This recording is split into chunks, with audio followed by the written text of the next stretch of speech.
Sorry. But I left an ice trap.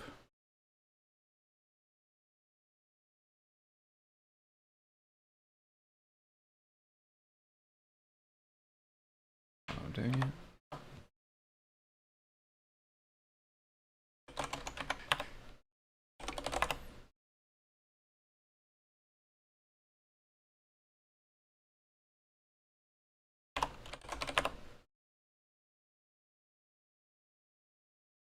Oh, man.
Oh, what? No, why would you copy?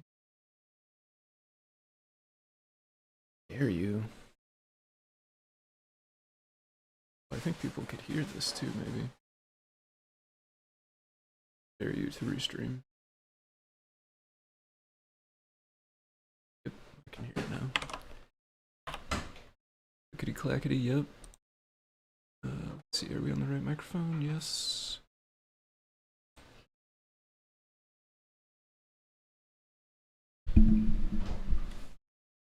How's it going, Dexter? Good morning. Okay. One more second, I gotta set up a few more things, and I'll be right back, and then we'll get started.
Hey Brent, how's it going? Good morning. Bakery sounds yummy.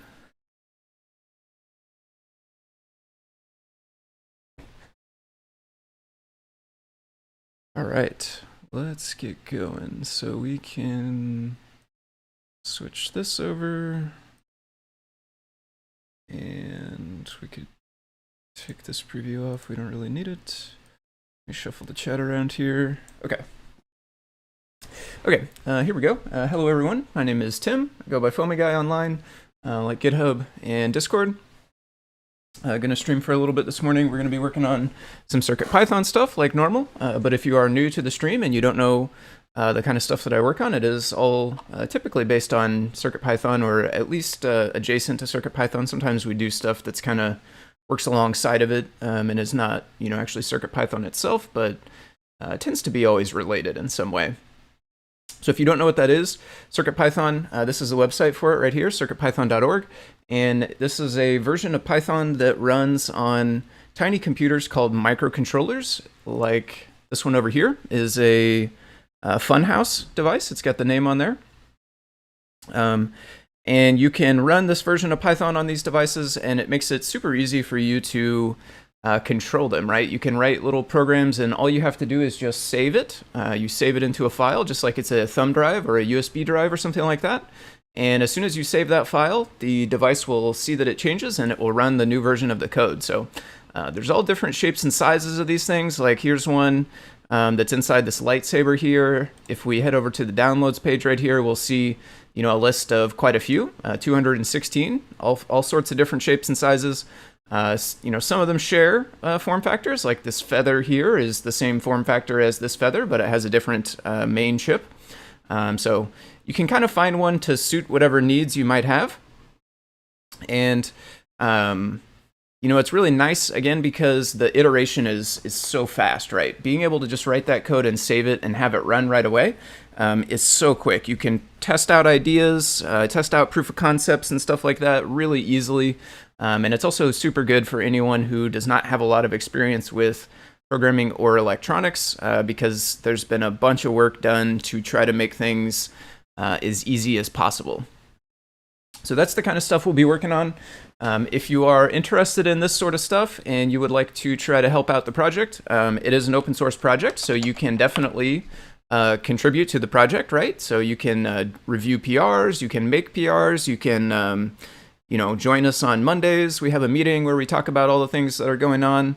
And you can join us in the Discord there. Down at the bottom of the screen, we've got the Discord link, Adafruit. I think it's adafruit.it/Discord. And for this stream, we are hanging out in the live broadcast room. But like I said, we do a weekly meeting there as well in the CircuitPython room. So those are all ways that you can get involved in the project. And if you want to help support the project, another thing you can do is purchase hardware from Adafruit. So this is adafruit.com, and they are the primary financial backers for the CircuitPython project. So they pay folks full-time to work on CircuitPython. So that's really cool. A lot of the folks that they are paying to work on it are doing all sorts of amazing things. And so, I definitely like to purchase stuff from them. I just made an order last night to get my macro pad, which is a new device coming out. This is kind of interesting. I hadn't seen this one before. A big terminal breakout there for the Raspberry Pi 2040. That's kind of nice. But anyway, again, purchase hardware from them if you want to help support the project, because they are the ones that pay the folks that work on it. Here we go. Yeah, it is adafruit.it/Discord. Thanks, Brent. Johnny, how's it going? Good afternoon. Good.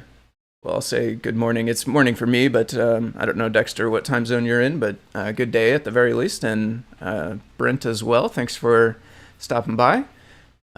So we can go ahead and I think dive in. Let's close off some of these tabs.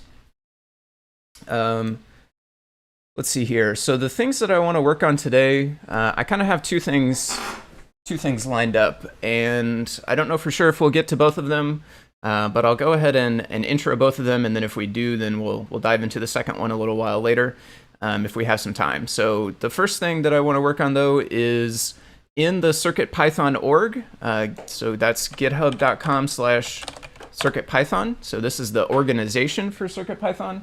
And this is an organization that holds libraries that are not maintained directly by Adafruit themselves, but instead maintained by the community. So the ones we've started with so far are lots of display.io widgets that are in here, but there are some other things as well, like the library screenshot maker, and I know there's been discussion about moving some others into here as well. So I think over time this will certainly grow the libraries that are in this other org. Let's see here. Oh, nice. Johnny got the final vac shot. Awesome. Yeah. Got a couple, another, what is it, 2 weeks or something like that, and then you're good to go. Kind of start getting back out into the world. So that's definitely cool. So what we are working on specifically, though, inside this CircuitPython org is we need to have a bundle. We don't currently have a bundle. So if I look at the library bundle, let's go CircuitPython library bundle. And let's go GitHub. Actually, this is the link right here. So this is the GitHub repository for the Adafruit CircuitPython library bundle. There is also a community bundle, CircuitPython community bundle. I'll do GitHub, and I think that'll pull it up as well. Yep. So this one is the community bundle. And so this one, you know, folks, any third party, right? You don't have to be affiliated with Adafruit. You can make a library and you can submit a PR onto this community bundle here to get your library added if you would like to have it appear alongside these things. And the cool thing about these bundles is on the release pages here, they have these zips. So you could just download like the 6.x zip right here. And I think what I'll do is just go open with so we can see inside of it. I don't actually need to download one right now. But if we look inside of here, we can see all of the different libraries. So these bundles make it easy for you to grab a bunch of those libraries all at once. And the other really nice thing about the bundles is there are some tools that are built around fetching libraries out of there. So for instance, in the Learn guide system, learn.adafruit.com, on the projects, they have a button that will say like download, let's look in new guides. Let's see, they'll have a button that says download project files. So like if we go to the code page here, Python, CircuitPython, let's see, this one is more of a device one. Oh yeah, there is still. Okay, so this button right here, download project bundle. What this will do is it will download the code that you need for this project, but it will also download all of the libraries that you need. So that's really cool. When you download it, you get everything you need to run this project, and the bundles are a part of helping that be possible. So you can see here inside a lib, this one has got, it looks like 4 different libraries there: Seesaw, NeoKey, Bus Device, and PixelBuff. But of course, you know, different projects would have different libraries inside of there. And this project bundler puts all of that stuff together for you so that you can just click this single button here and download everything you need. So that is why the bundles are super awesome.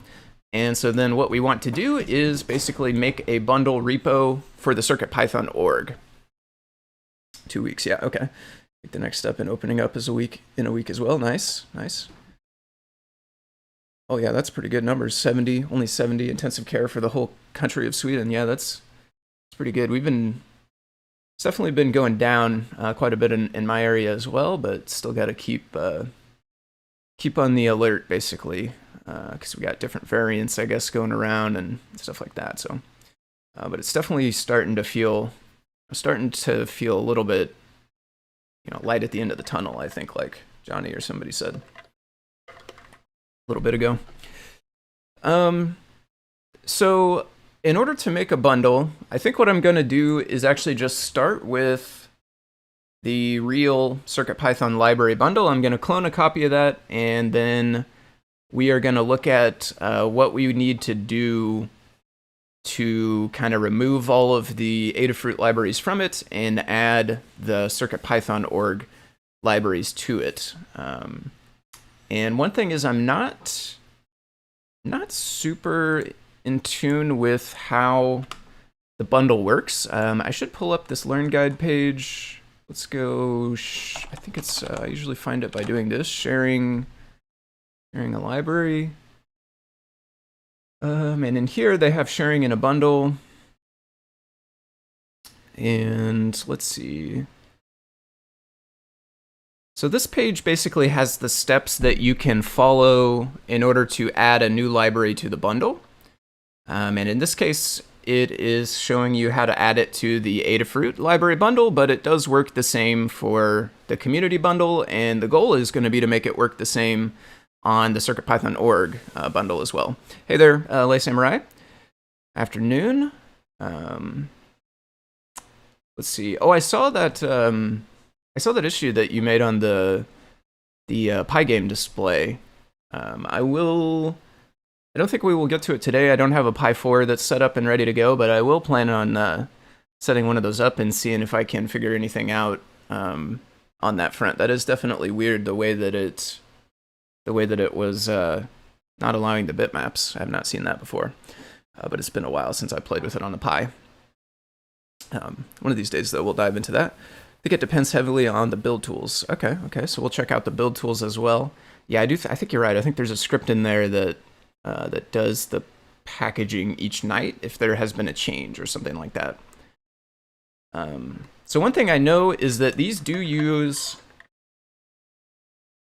they use Git submodules, and to tell you the truth, I don't actually know that much about Git submodules. So I think what I'm going to do is actually take a quick step back and just go read for a second about those submodules and just kind of get some grounding information about what those are. I think the idea is it kind of links one repository into another repository, and you can run some commands to keep it up to date.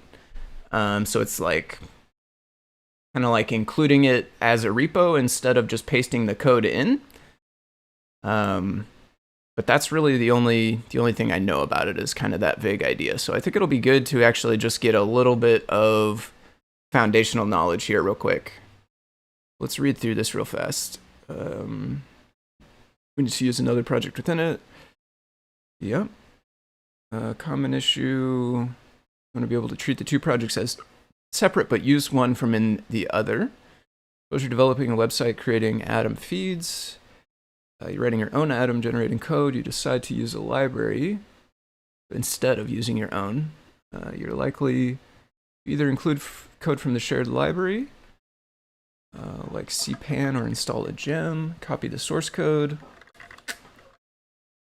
The issue with including the library is that it's difficult to customize the library in any way, and often more difficult to deploy it because you need to make sure every client that has the library available.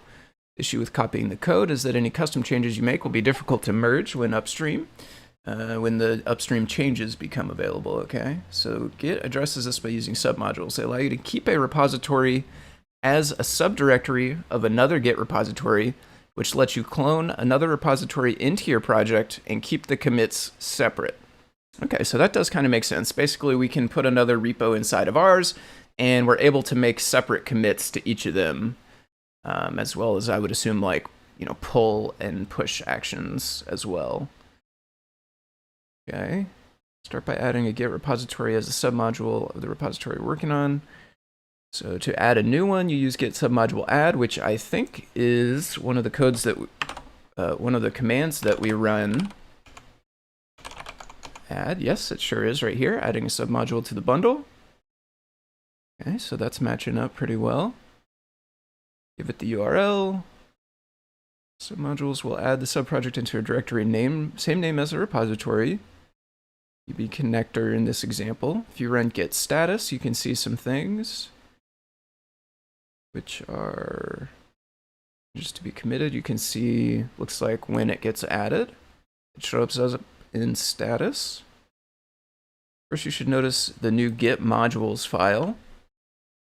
So I think that must be just in the root of the bundle. Yep, right here, Git modules. Okay, and this is a file that I believe I don't know if you edit this by hand. I think this gets edited when you run that command, Git Submodule Add. And then it does show up as one of the changes, though. When you do add a library to the bundle, on the pull request page, you can always see the changes. So like this one, if you look at file changes, yeah, there is a change always inside of this Git modules file. So this is one of the things where those do get added.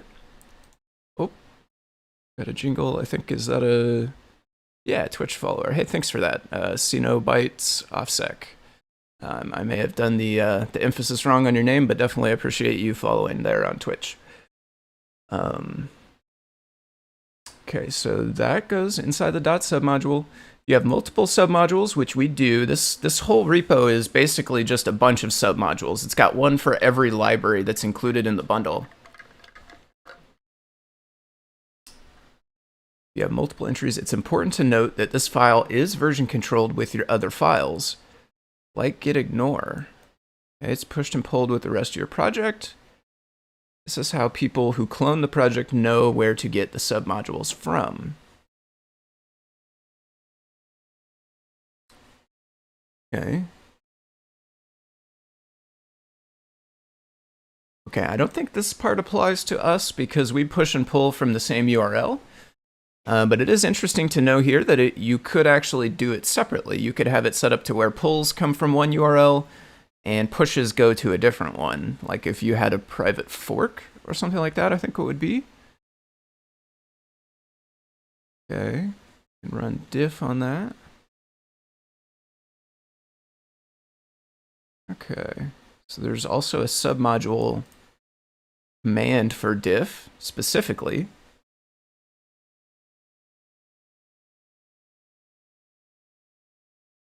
Okay, cloning.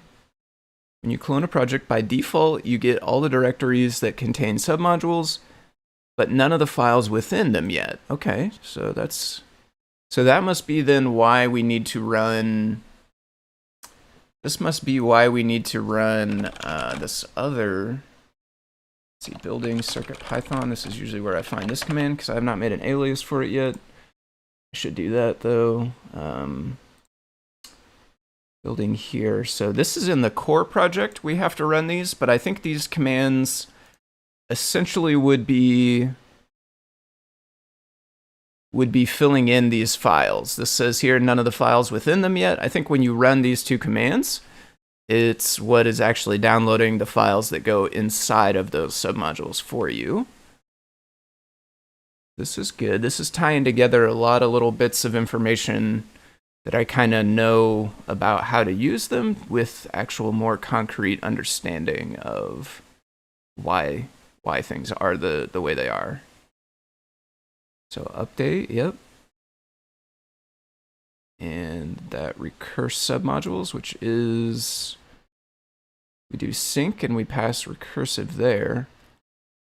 Not sure if that's the same actually though. Okay. Okay, I don't think I need to make it all the way through this, but this has been great actually. This gave me a lot. This gave me a lot of kind of foundational knowledge that, you know, some of it I had picked up just from using the submodules, like in the core and in these bundle repos, but a lot of this was not stuff that I kind of had formally just learned about before. Everything that I've learned up to this point has just been from using them, never really actually reading about them.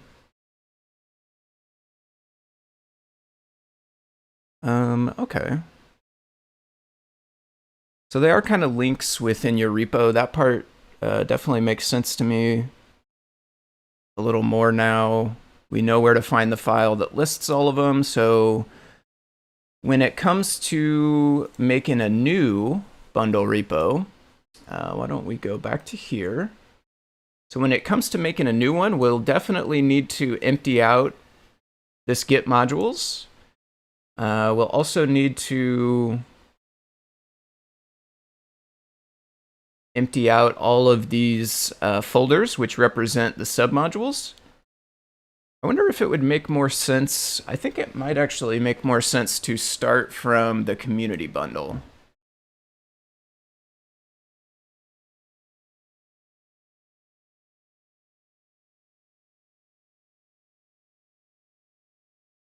Yeah. For one thing, this does have fewer libraries, I believe.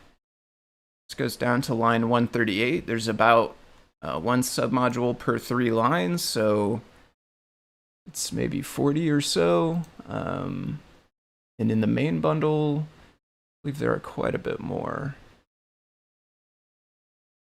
Yeah, this one goes down to 800, so there's over 100, over 200 in fact. Probably closer to 300. So that'll be good. I think we'll start from the community one because there will be fewer things that we need to delete and remove. And the other thing that might be nice is I have not actually read through the readmes of both of them, but it's possible that the Adafruit bundle makes reference to Adafruit inside the README, whereas the community one is perhaps less likely to do so, which is what we want on the CircuitPython org. Because again, everything in the CircuitPython org is actually maintained by folks outside of Adafruit. Is this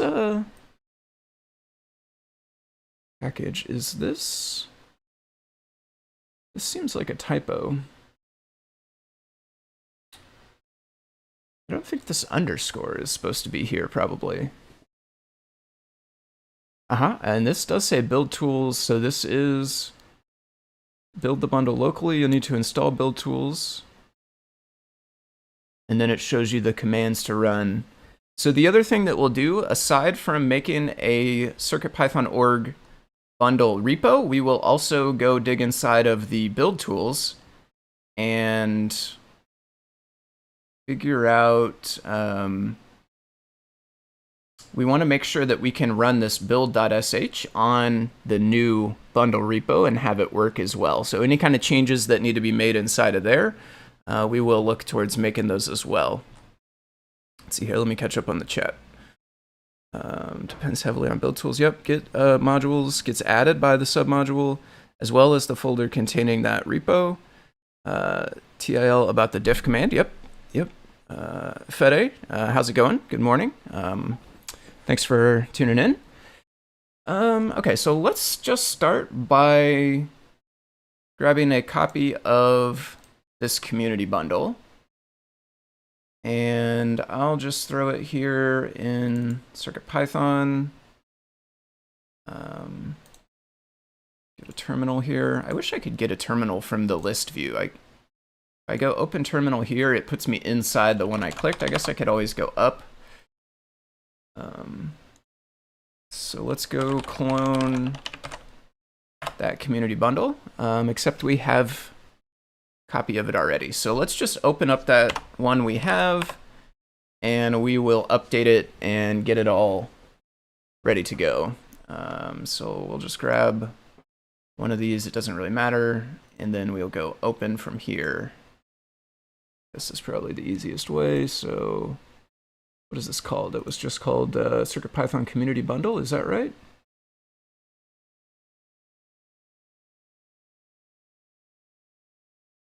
Yes.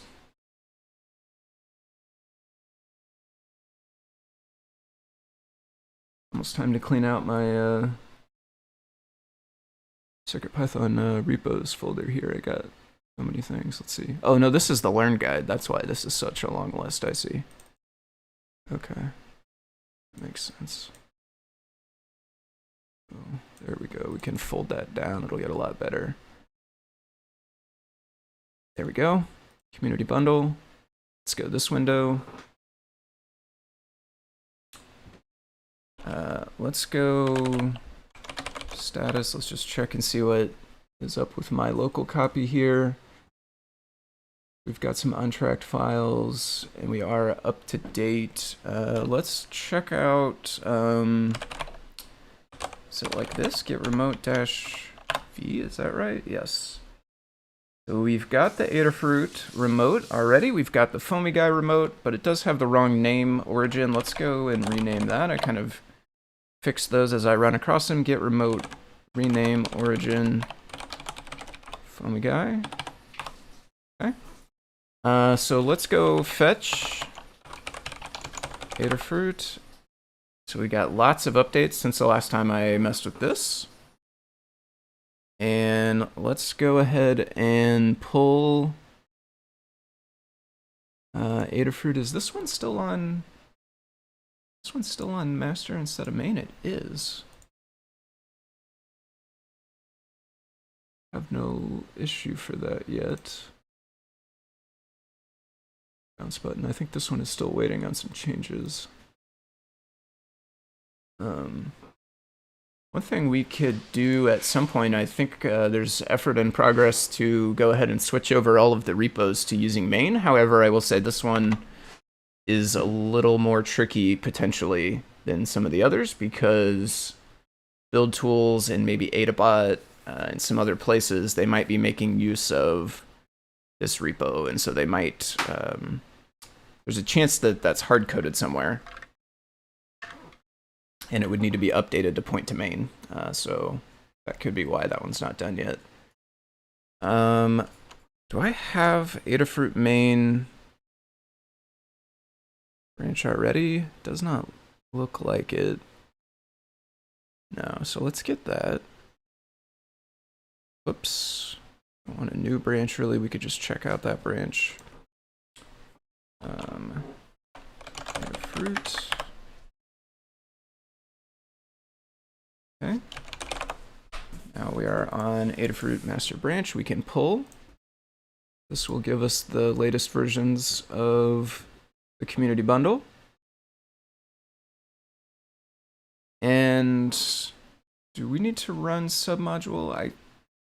I know we're going to delete a bunch of things anyway, but I think it's probably good if we go ahead and run these. Oops, let's see.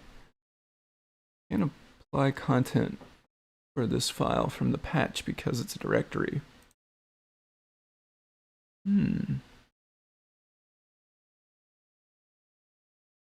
Interesting. I'm not sure. So we'll go rollback. Maybe we'll just make a new clone. Yeah, I think we'll just make a new clone, truthfully. I'm sure there's a way that we could resolve whatever that issue was, but I'm not 100% sure what the issue was, nor how to solve it really. So I think it will be better if we just start with a fresh copy of this. So I think what I'll do is just, let's see, PyCharm might not like me doing this while it's open. Why don't we close that? And we'll just give it this little old here. We can actually run this clone. This will get us a fresh copy.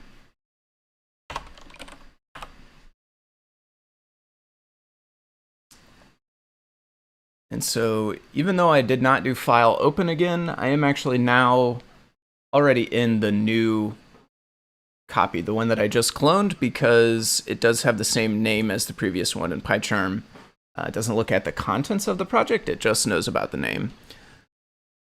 Let's see, no more community bundle files. Yep, circup. I forgot to mention circup as well, actually. The other thing that we'll want to do is once we get the org bundle together, we'll want to make sure that circup can install from there as well. And the project bundler also. We want to get all of those things working. So let's see, this is... Right, this is just like it said, we got the folders, but not the contents. So I will go ahead and run these submodule commands. I know we're not actually going to use the files that go inside of here, but I do want to just get this all the way in the same state that it would be in, you know, once everything is all set up the exact same way it is, you know, quote unquote for real, like when it does make the bundle. So this is going to clone a bunch of these things. Yeah, while that's running, let's look back at this page here, sharing a bundle. Let me also this real quick. There we go.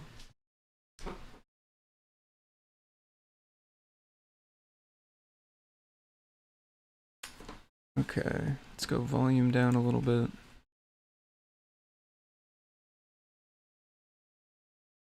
All right, so these are the steps. Let's just take a quick look through the steps. So it says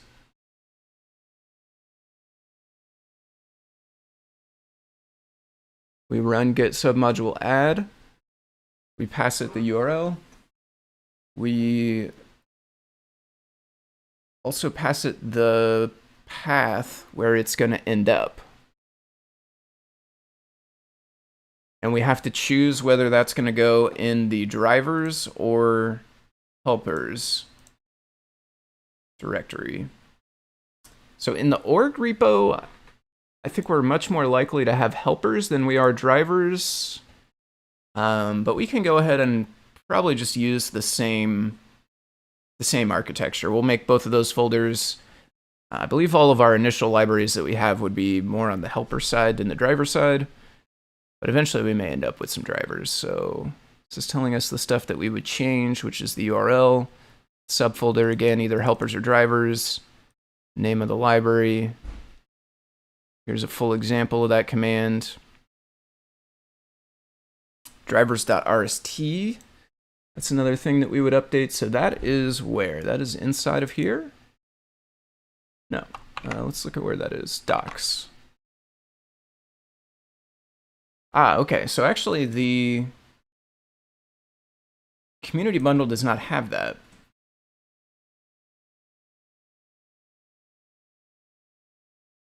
It's works in progress. Not ready to be submitted. Oh, okay.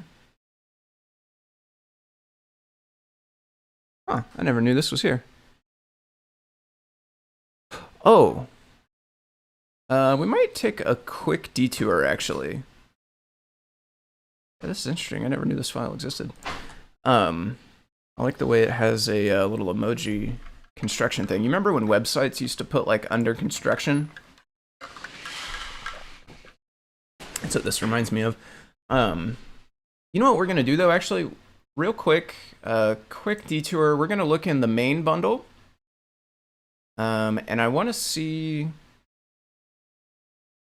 Let's see, I don't know if I still have it open. Doesn't look like it. Let's go CircuitPython, bundle GitHub. Yesterday during... not show and tell, deep dive. Yesterday during deep dive, I think somebody mentioned that the library that you need for the screen on the macro pad is not included yet into the bundle. And if that is the case, then we could actually go ahead and add that. Yeah, it does not look like it. So this has SH1107. But I think macro pad. I think this device is a SH. Oh, these are out of stock now. Wow. I think this has an SH1106. What they said. Let's see, where's the display? Yes. So then I guess the question is. SH1107, does this driver, Python display.io, GitHub, does this driver do both? Or do we need, JP said it wasn't in the bundle, yeah. Got that, so let's see this.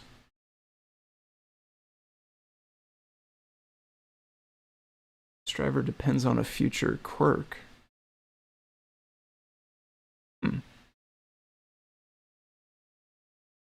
I wonder what that's talking about. This does not say anything, though, about 1106, so I think it's safe to assume that this does not work for the 1106, and that there is a separate one, which is here. Yes. Which does. work for the 1106. So let's do this actually real quick.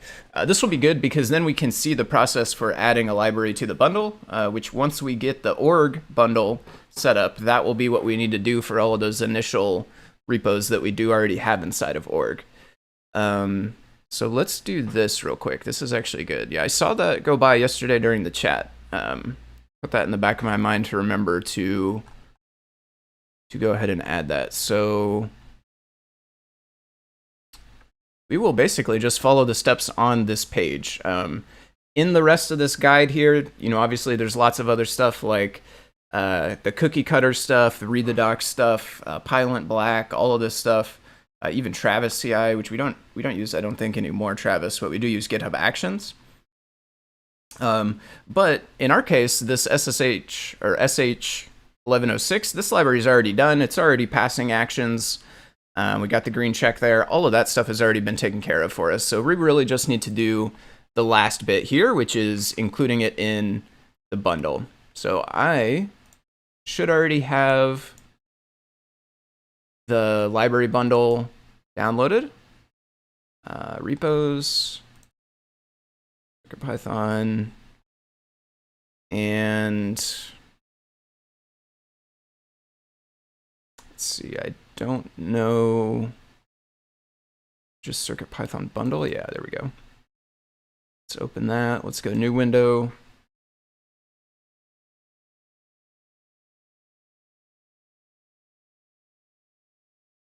Just take a look at the Git stuff here. Trying to get in the habit of always doing these things. Status and also remote-v. Yeah, so I have Adafruit. Same thing here, actually. This is named origin. I'm going to fix that. Git remote, rename origin foamyguy. Just make sure that worked. Yep. So we'll fetch Adafruit. Git fetch Adafruit. This will probably take it a second because it has been a long time. Basically, any one of these updates, all of these have occurred since the last time I updated my local copy here. That's gone pretty quick, though. We're already down to the I's. Looks like this is alphabetical. You can see there's quite a few updates. While that's running, I'll kind of set up the second thing. We might work on this. It'll depend on how much time is left. If we don't get to it this week, then maybe next week, or maybe I'll stream on one evening during the week or something like that. But the other thing, actually, which also came out of the deep dive stream, somebody asked about drawing arcs with display.io, and we don't have a great way to do it yet. But I did a little bit of looking around, and I believe that this algorithm that is on this page here, the midpoint circle drawing algorithm, I believe this is the algorithm that we would need to implement in order to have something that can draw arcs for us. This is basically trying to solve the problem of choosing which pixels to fill in order to make a curved line on what is obviously a square grid of a screen, right? Because a screen is a square grid of pixels, or rectangle grid of pixels. So we can't just draw exactly a curved line, but this is the algorithm that figures out which pixels fall within that curved line so that we can try to get as close as we can to a true curve. I've never actually used this algorithm before, and I will admit geometry is not my strong suit, but I noticed they had a Python example here, and I think that I understand what is going on within this, so that I think that we could actually repurpose this to draw with display.io. So that'll be the other thing we look at towards the end if there is time. Let's see, this is done now, okay. So we will just make a new branch to make a PR from. So we're going to go git checkout -b. The name of the new branch will be adding only one H, or one S rather, SH1106. We're going to go from Adafruit. I'm guessing this is probably the same as the community bundle. where it has not been moved over yet. Oh no, this one has been moved over actually, okay. So we'll go from Adafruit main. So maybe we should make an issue on the community one. Because if the Adafruit one has been moved over, then I would guess that any of the work that needs to be done with any kind of hard-coded branch probably has been taken care of. Let's see. What should I name the repository for my slider widget? Currently in rsbone/Dexter CircuitPython slider. Yeah, I think that's probably fine. Dexter CircuitPython slider. I think it's also not bad if you want to just go with CircuitPython slider, or you know what's good is a lot of the libraries that do work with display.io, they tend to have display.io in the name. It's not true across the board, like display text, for instance, obviously doesn't have display.io in it. If we look at the ones in the CircuitPython org, I believe all of those do. Like we go CircuitPython org display.io annotation, so it might be worth sticking in display.io, like CircuitPython display.io slider. And then in terms of leaving Dexter there, I'd say that's kind of a preference call. You could totally do that. And I know some of them do, like, I want to say, let's go back to the community. I want to say like maybe Jepler made a math thing, right?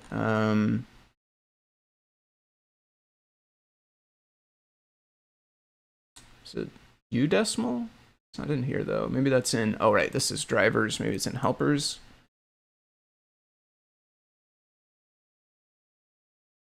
Let's see. And so Jepler, yeah, he just put Jepler at the front there. So that pretty much matches what you started with. I don't think there is any like set, like it has to be done this way or that way. So you do have a little bit of leeway. This one I think was mine. Yeah, foamyguy CircuitPython display frame. In this case, I did not put foamyguy in the name of the repo, and I also did not put display.io. I only put display. So truthfully, I think I probably should have put display.io. So yeah, you got some leeway. I think what you got is fine. I think it'd be fine if you wanted to add display.io as well. And I think it would also be fine if you wanted to leave Dexter out, if that's your preference. But leaving it in also is cool as well. Like Jepler's had it that way too. So I got a couple of options there, but I think you're definitely on the right track. Okay, so we're going to go sharing. Let's see. Get our sharing learn guide. There it is. So we have our... Oh, no, we don't have a branch yet. Yeah, for sure. Thanks for working on that, by the way. I'm excited to test that out. Maybe next week, if that is already out on GitHub, maybe next week we could play with that. I'd be interested in playing with that on the stream one of these days.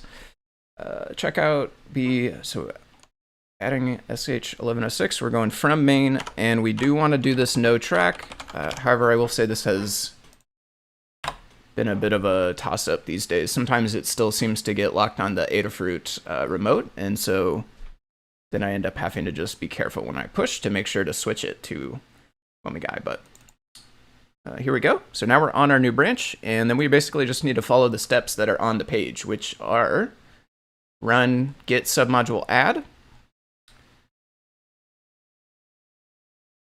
Maybe we should...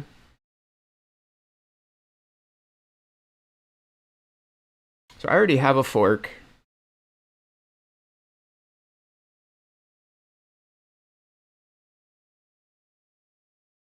Is that right? I did get remote V and it said foamyguy because we renamed. Yeah, we already have both of our remotes. We need to do this recursive. Let's see, I didn't really clone this today. Maybe I should have done that when I cloned the community bundle a moment ago. However, I did not at the time. So I think I'm not 100% sure, but I think we need to run these two things. So I'm going to do it. I don't think it will cause harm, even if we don't need to run it. So let's do that. Basically, I want to make sure that my local copy is hopefully exactly matching the Adafruit remote copy that's in GitHub. That way, when we make a PR, we will have only the one change, or it's like maybe 2 or 3 changes, but we'll have only the changes for this, what we're working on, adding the SH1106. It won't show changes just from my stuff being out of date. Okay, so we'll go back to sharing, and we are going to get ready to run this. So Git Submodule Add, and then we're going to paste the library. And that one is from here.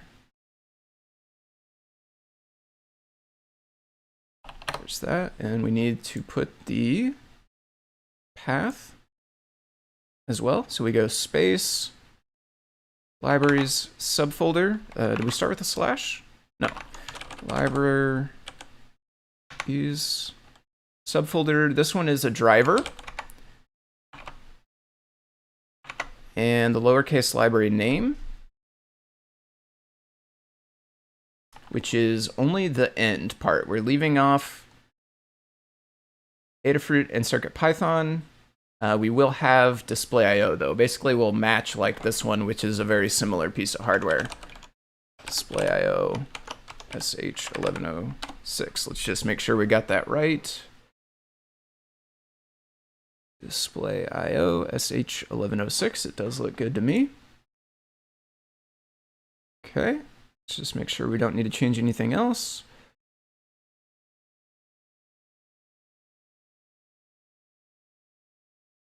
Lowercase library name, yeah. That's the full example. That's looking pretty close. Obviously, this one is doing the PyPortal. There's a different library, but the command looks the same as what we have. Okay, so we're going to run this, and we should see that it will print out the same stuff listed here. Right. Well, this is build bundle. I guess it's maybe a little further up. This one is where it ran the add right here, actually. Okay. They actually do a couple of things here. They run update. Oh, is there already a script?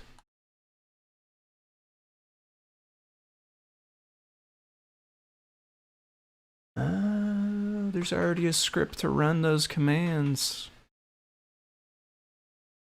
Is there one of these in the core repo? Didn't know that was there. Okay, so looks like after running Git Submodule Add, they actually ran the update. Which doesn't mention here. I'm guessing we do probably need to do it since it's in the screenshot here. So let's run that. Dash update. Oh, did it wrong. Is it dash? Yeah. Submodules. Let's run that. So this one, it should really only have to do the one that we just added, I think, or no, that's definitely doing more stuff.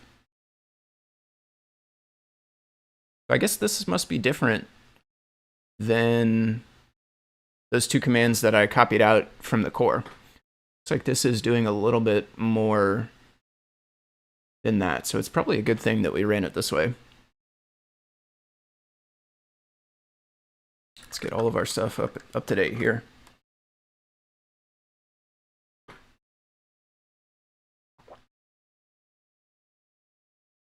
See, then they run build bundle.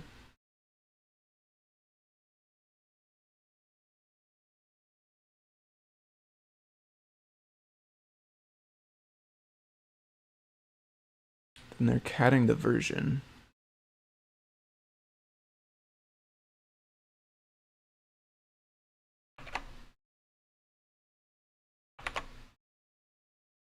The other thing we can do while that's working is we do need to update drivers RST. Looks like that's done now, but we could go ahead and do this. Let's go docs drivers RST. And I think this is basically just a big list. They're separated out by kind of what type of thing they are. So we'll find the section that makes the most sense. I'm guessing there's going to be like maybe a generic drivers section or maybe a display section. You know what we could do maybe is let's go find the SH1107 and we'll just put it right by there. Okay, yeah, we have an OLED section here.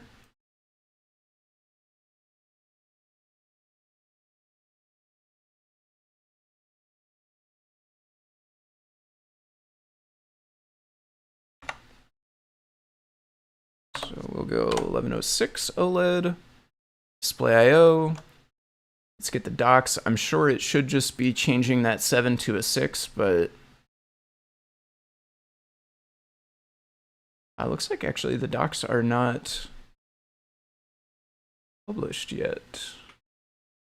This is a new library though. I see here the commits are from, about 3 weeks ago, so it's possible that read the docs is just not set up yet. It does have docs here, right?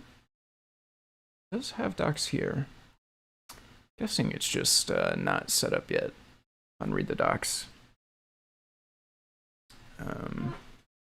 We do that part too, possibly. Not sure. I know I can do the ones for the CircuitPython org. I don't know about for the Adafruit main. I might be able to do that. I'm not sure though if the permissions are set up such that I can do it. So what we will do though is we will copy this docs link because this is where the docs will be when they do get deployed. Put that there. Go back to our sharing guide.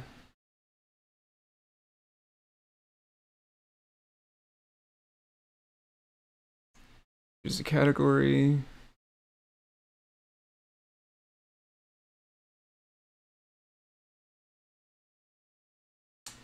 This could be updated as well, because I noticed this does not actually say OLED.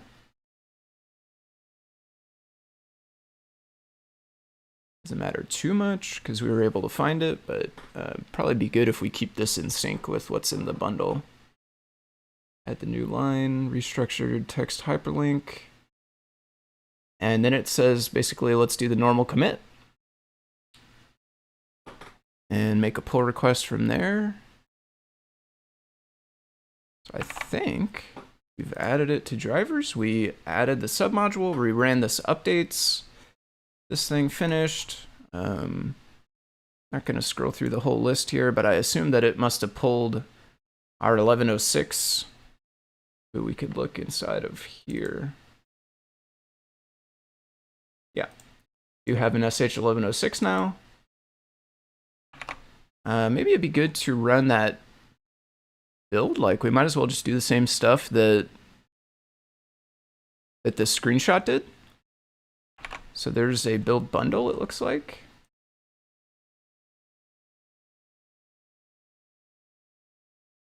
Not in here though, there's not.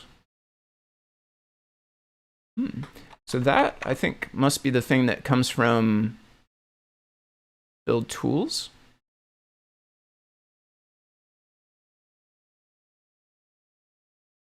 It is interesting that it seems like this is just inside of the community bundle. Is the community bundle different? Maybe that one has build sh.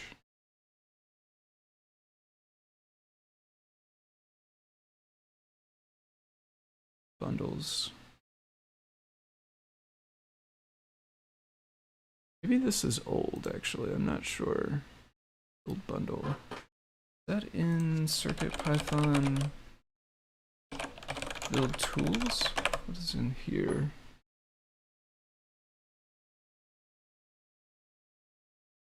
Build.py.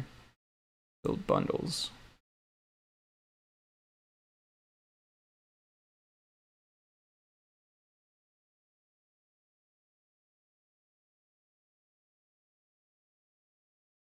All right, this is what is making the JSON, which then gets consumed by the project bundler, and also actually the screenshot tool that we worked on a couple weeks back.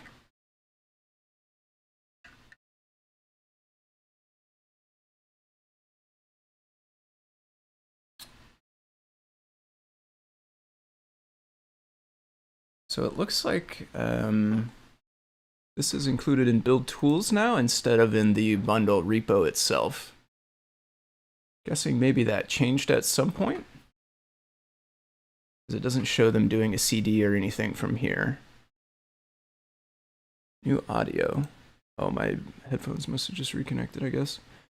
Let's see. Let's scroll down. Yeah. Well, let me shuffle this back to the chat here as well.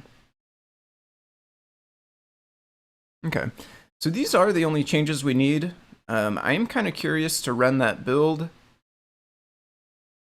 It doesn't look like we actually necessarily need to in order to get the rest of this ready to go.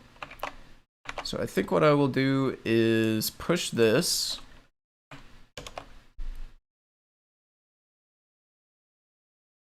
And we should see these 3 changes, which I think it lists here as well.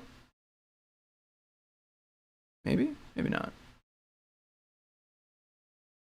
Yeah, I guess it does not. I was thinking it listed here, like these are the things that you should see that changed, but this does make sense though, submodules, because we ran that submodule add, display iOS SH1106, because it created a new folder for it as a submodule inside drivers, and then of course drivers RST, where we added the link to the documentation.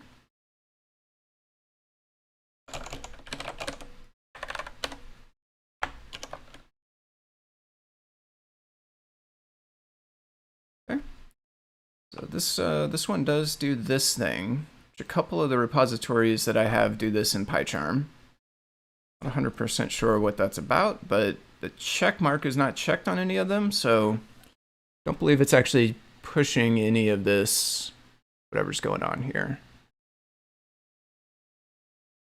Those are the same 3 changes, so that looks good. So we just need to make sure here that this says foamyguy. Okay. And so this now shows more changes, but that's just because these have all been changed since the last time I pushed onto any branch in the foamyguy remote.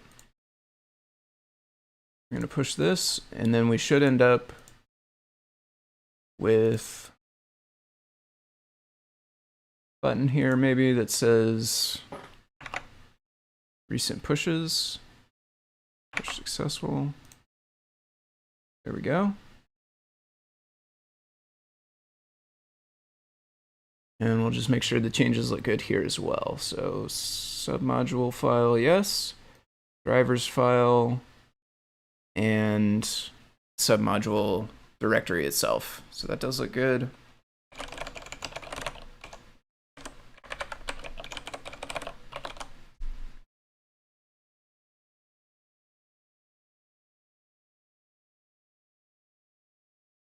Okay. So this is added now. I don't know if are there actions? Yeah, it looks like there are some actions.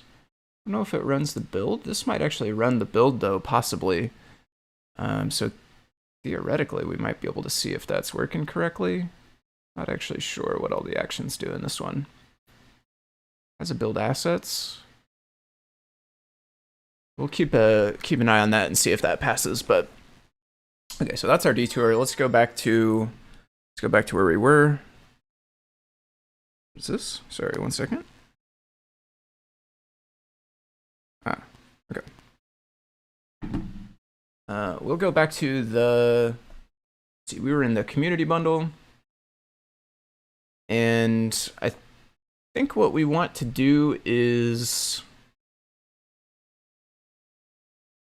I think we want to start with,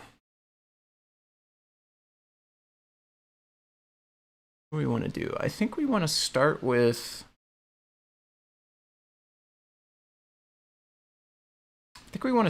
an empty repo, and we will paste in the community bundle to that repo, and then we will remove all of these submodules.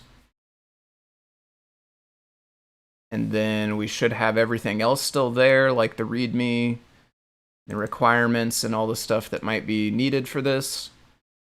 But we'll basically just have 0 submodules, and then we can start adding the CircuitPython org ones to it. Is there a correct way to git remove submodule? Or do we just need to delete them? Or what? Let's see.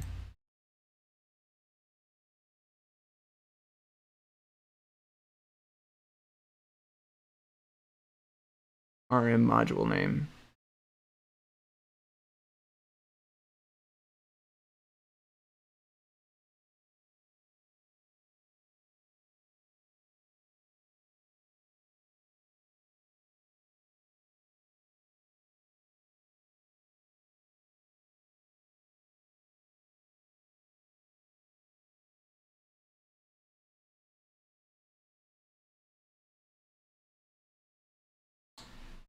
RMRF leaves the submodule directory unchanged.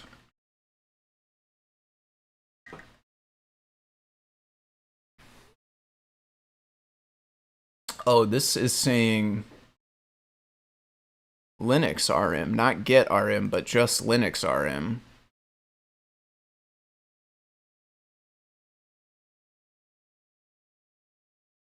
Inside of the Git folder, the module stays there, so then you have trouble if you want to re-add it, which we would not want to re-add it, but we do want to make sure that it is deleted all the way. So it looks like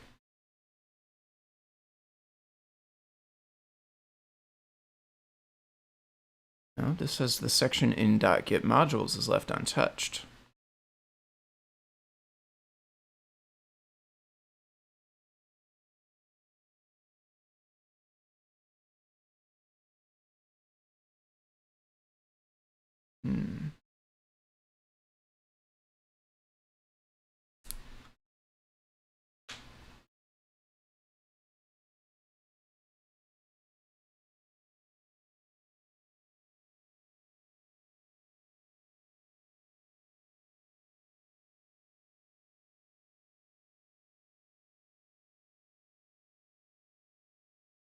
There's deinitialization as well.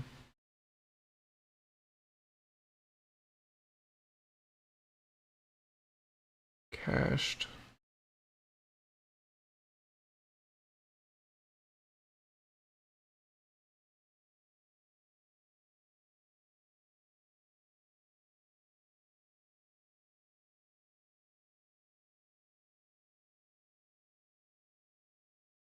So it looks like there might not just be one command that does all of this. So it seems like maybe we need to do several of these things.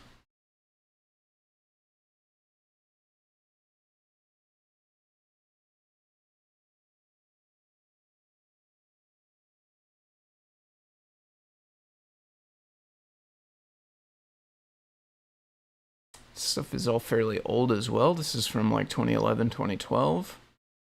It's possible that some of this stuff has changed in the interim.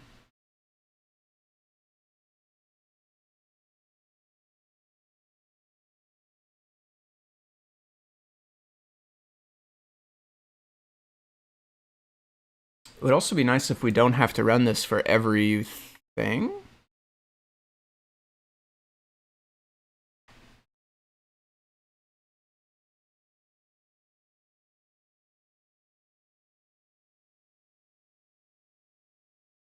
This looks like the one we want, maybe.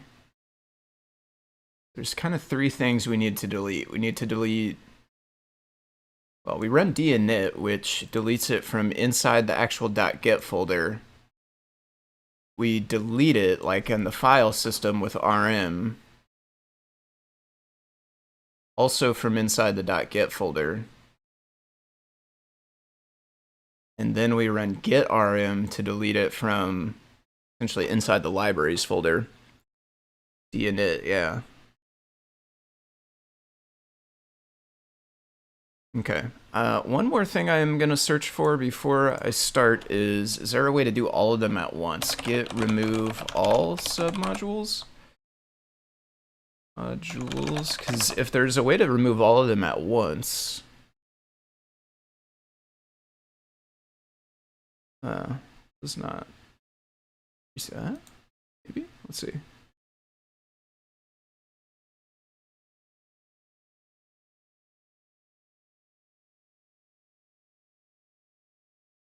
Oh, no. This is resetting them back to the initial.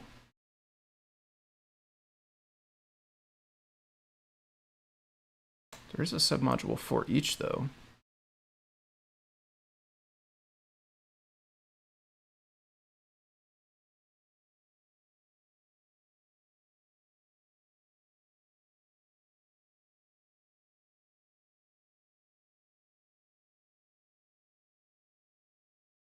And binds all submodules.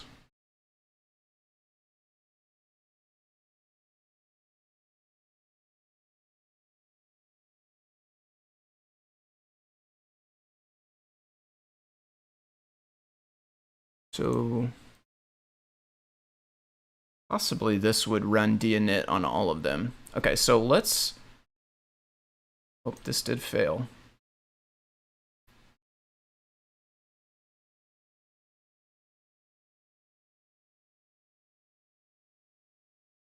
Oh. Yeah, that's probably fine. I think that just means that, I don't know if we have a link for that anymore. I think that just means those Python sh. Oops, 1106 GitHub. I think that just means there's no release made yet on this repo. Yeah, which is true.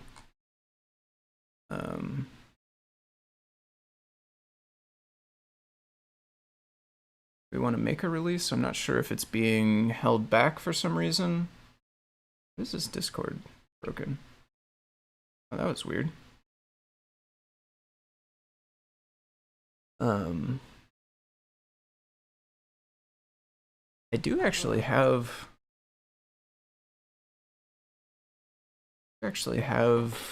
permission to make a release, I think.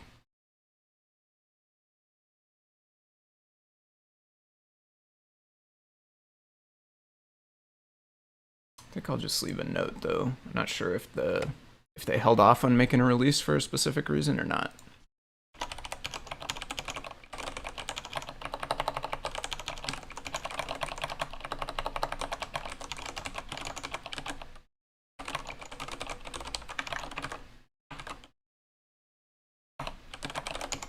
For this to be able to pass actions.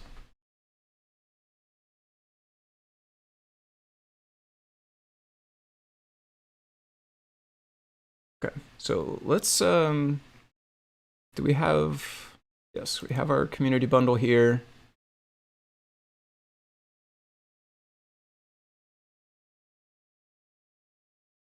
This does have an update submodules in this one as well. Is that what we ran last?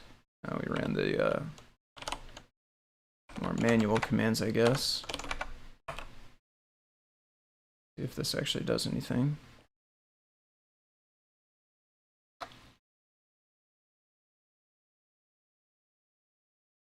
Okay, so next thing I'm going to do actually is make a new directory that will become our new repo. So we're going to say CircuitPython org bundle.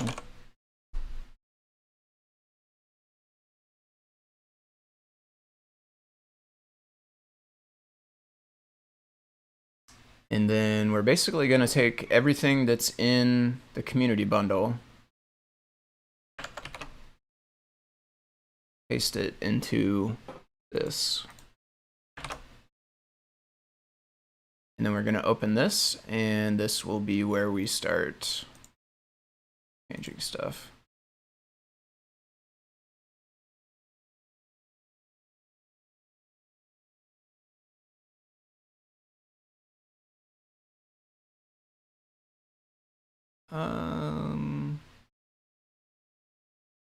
Let's go to this window.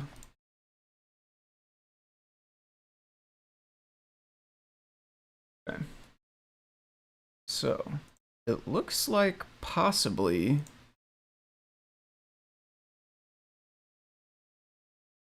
submodule dinit-f space dot.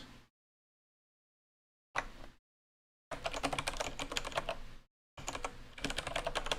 don't know if this works.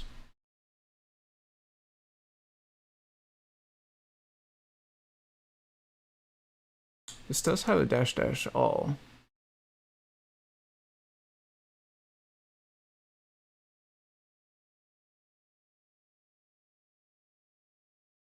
There's a for each as well, which could possibly be used to run the git rm, but I'm not sure the right syntax.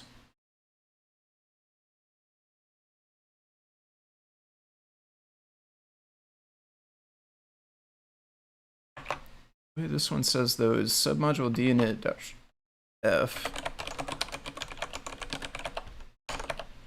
f, and then it has a dot. They don't use the dash dash all. I'm guessing the dot is telling it like find all the submodules in this repo. Well, more specifically, I guess in this directory. Okay. It says clear directory, unregistered path. And so based on the answer here, dinit is just removing it from .git/config, which for some reason term doesn't show us the .git file, or directory rather.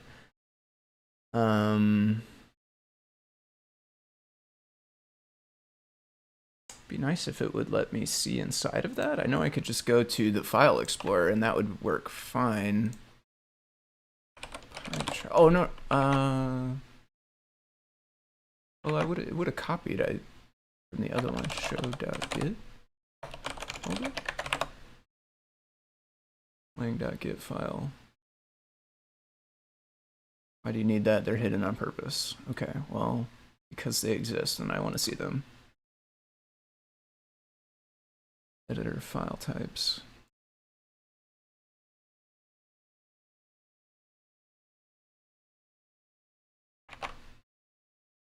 File types.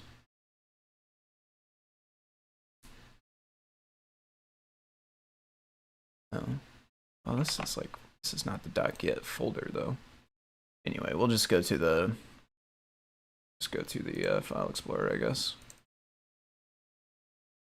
So these should now be gone from here. One thing,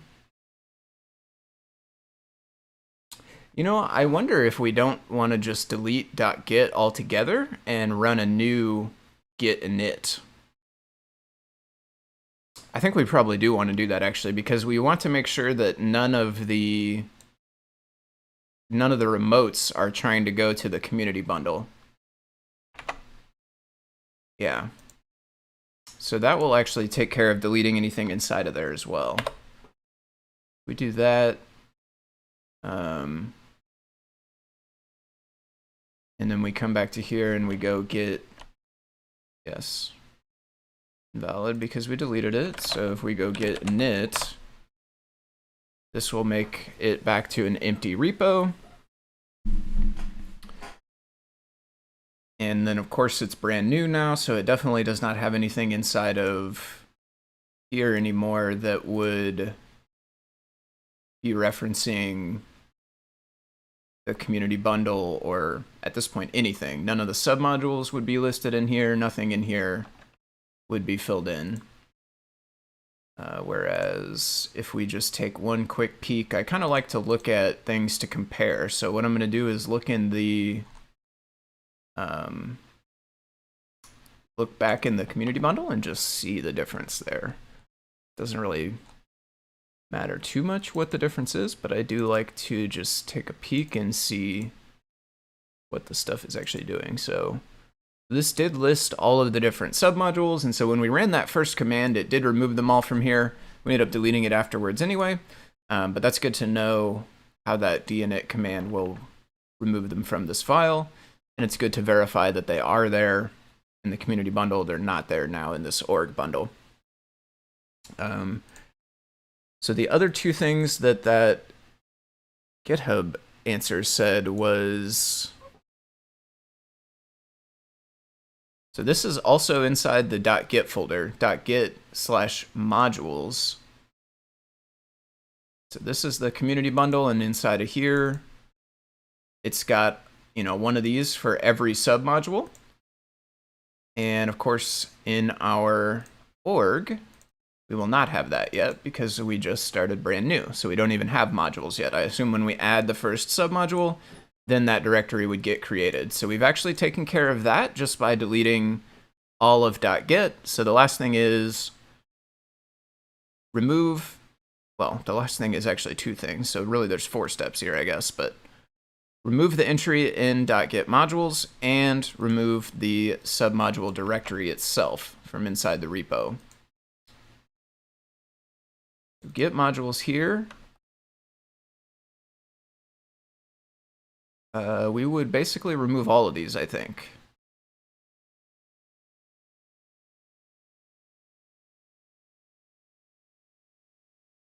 Example. Would we want to keep the example? I don't think so. So I think we delete everything that's in here. Is this not added anymore?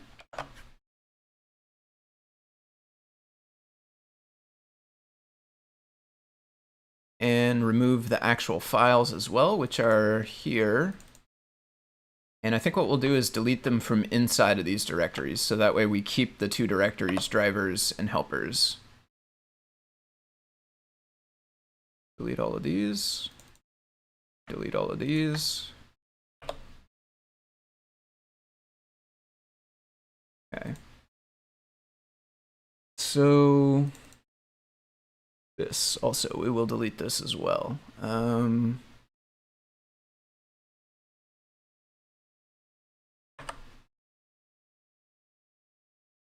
Is this automated somehow?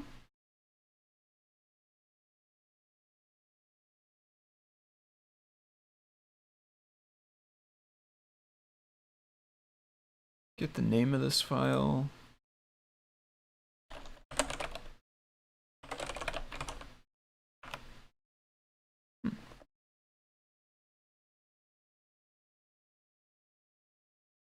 Maybe it'd be from the thing inside build tools?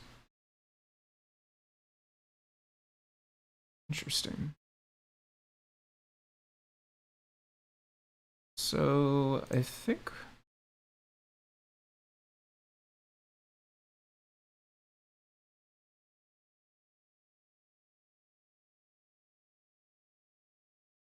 we want to just swap out a few things here. This is going to say CircuitPython org.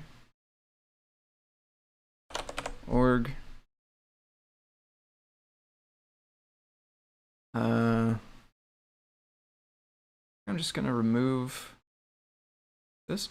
It's interesting though, CircuitPython community library list. It does not mention this. Yeah, it does not mention that on this page. But I think this page, it's kind of weird. Like this part says community bundle, but it's actually a little bit closer to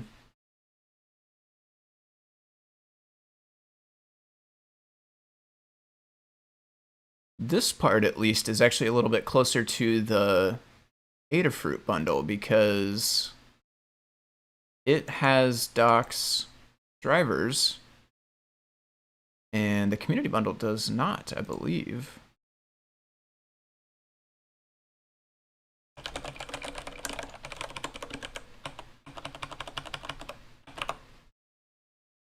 Oh.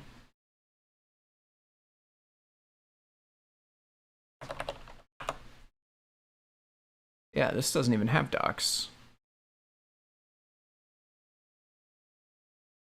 It's meant to be auto-generated, but it's not been running. Ah, okay. Okay. Maybe eventually we'll find out what's responsible for running that. Maybe we could try to fix that as well. I think for now,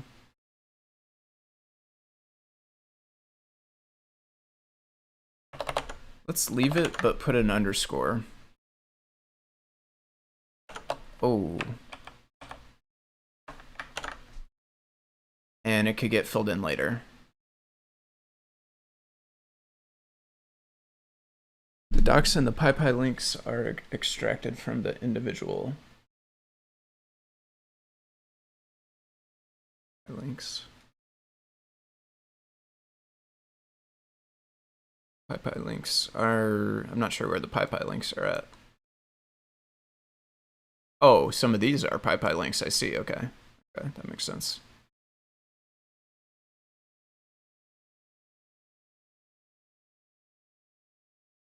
So this whole file does not get manually edited, instead it's intended to get done automatically somehow.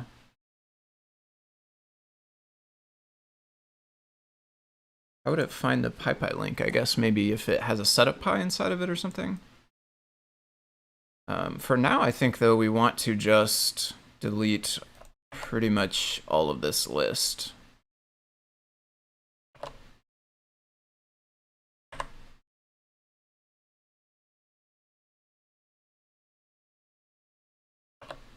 So we basically have two empty sections, one for drivers, one for helpers.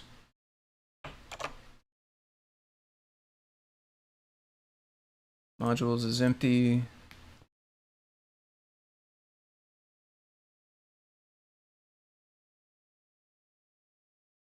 Let's see, we could fix up a couple of these things in the README, CircuitPython org library bundle.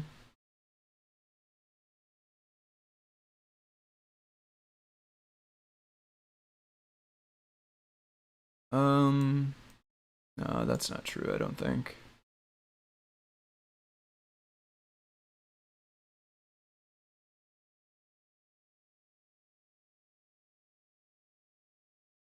Yeah, honestly, I think this is actually from, this is honestly probably referring to the Adafruit bundle, not the community bundle.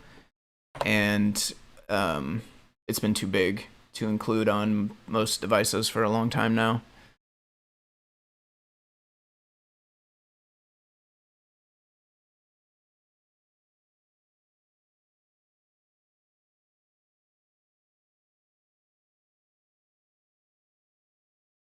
So we will want to link this back to the correct release page.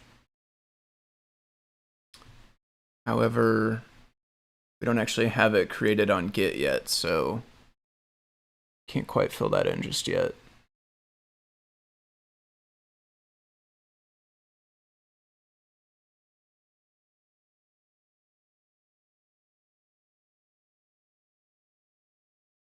It's got the steps for adding, which is pretty much going to be the same.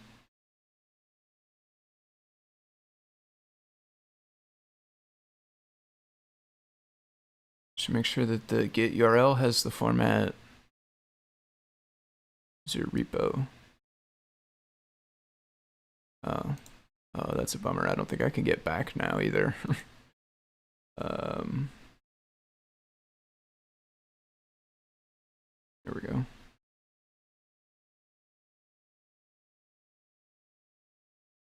Let me copy that. Kind of curious what's here.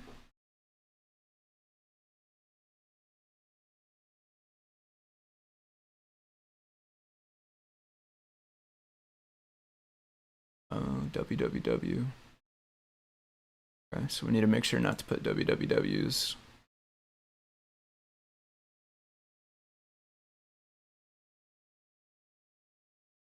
Oh, here's actually some instructions for removing, so maybe we should have read the README first, but I think we got it taken care of.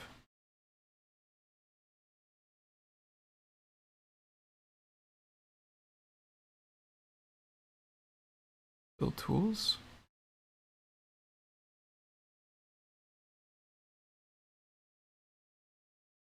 And then it runs this, but this tries to run build bundles, which is inside build tools. So I think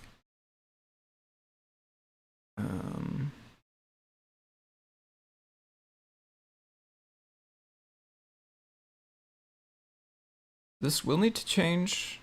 We'll want CircuitPython org bundle, probably. To start with for now, though, I think I am going to leave it, just because I want to wait until we get this pushed into Git and then try to get the first submodule added. That way we can actually try running the build and figure out what we need to change based on if it's working or not. So we can change the name of this file.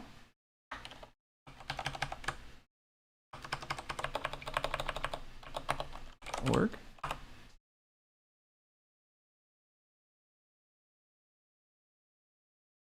Do that afterwards. Is there anything? This doesn't really have anything specific to community. Build tools.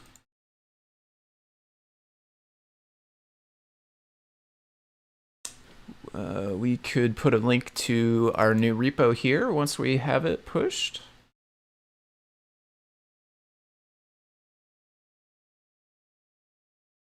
I like to put .idea inside the git ignore because PyCharm likes to create that folder. It's not really necessary for anyone else to get it. But I think I'll leave it for now just so we're not making any more changes than we absolutely have to. So here we would update this as well.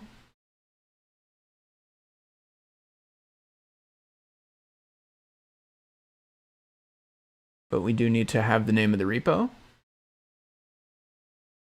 Same thing here. This looks like the same, I guess, maybe. Must just be slightly different. Slightly different syntax on Linux versus Mac for some reason. These are empty, which makes sense. Let's take a look at the actions.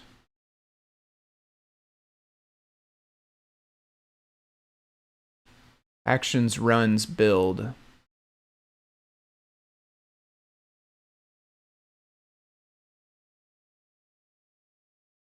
Okay.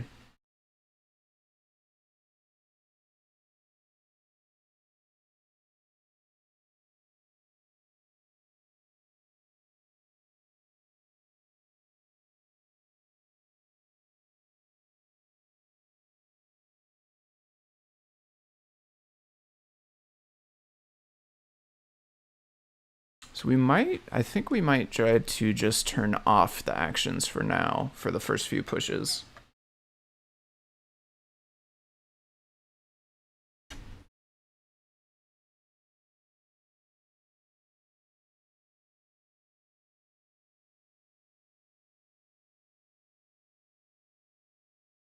Because we don't want this to try to upload anything.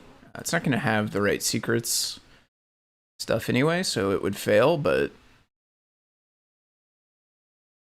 I don't think we even really want it to try. I'm not sure if we would want to upload the org bundle into S3 anyway, either, but maybe. So I think for now, what if we just go like this? Not .github.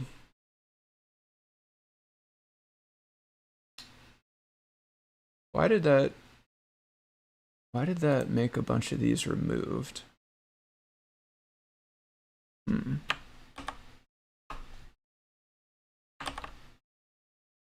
renaming. Interesting. Maybe it just hadn't updated the colors for a minute here, and that was the first change that actually caused it to refresh itself.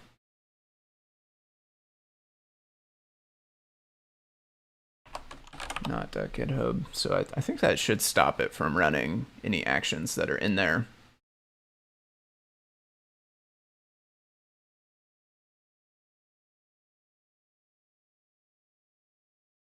Okay. So I'm gonna go, I'm gonna switch to main, git checkout main. No. Dash B, git checkout dash B main. There we go. And we need to make a repo that we can push to.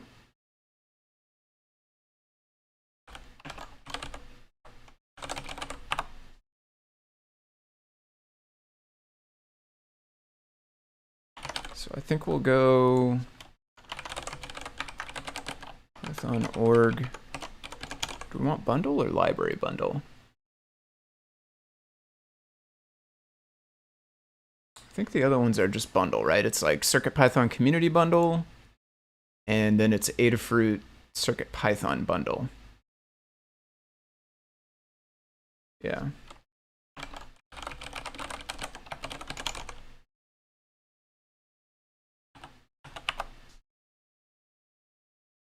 So I don't think we will put library. Let's do just CircuitPython org bundle. It is going to go under CircuitPython. It is going to be public. It's going to have a README and a gitignore and a license, but we've already got them in our local files, so we don't really need GitHub to create them for us. We could put a description. I think we could probably get something similar to the community bundle.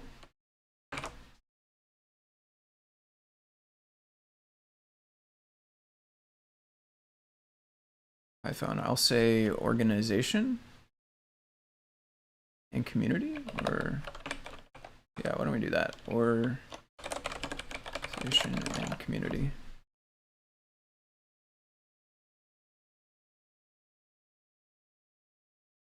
Okay.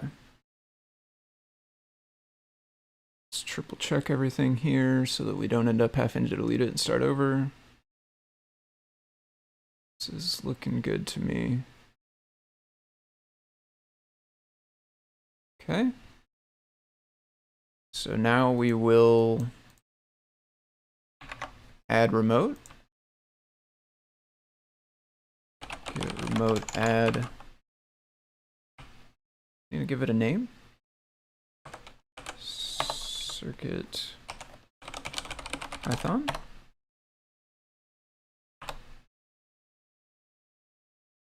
And I think we can just add all the things we need.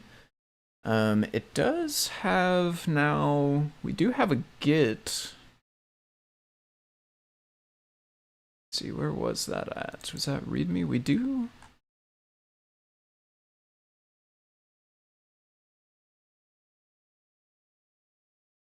Yeah. We do have a GitHub link now. We don't have any releases, so it's not actually going to...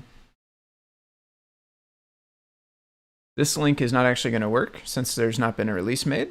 That's all right. We can take it one step at a time here.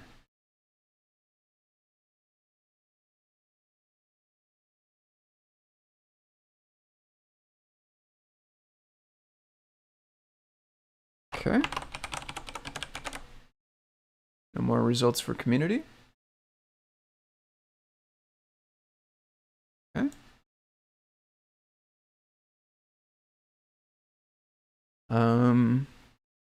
So we could go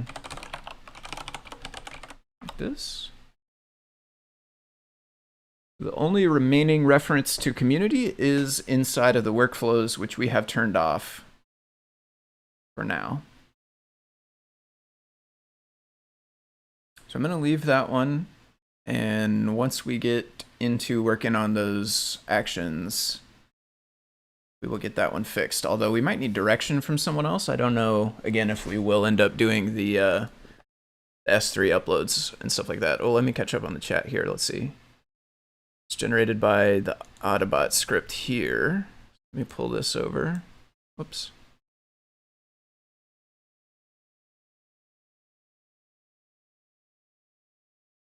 Okay.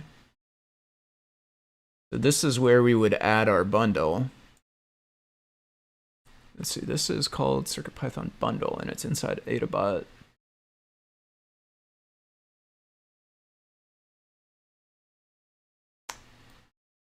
So one thing is there will need to be some change here because this is just hard-coded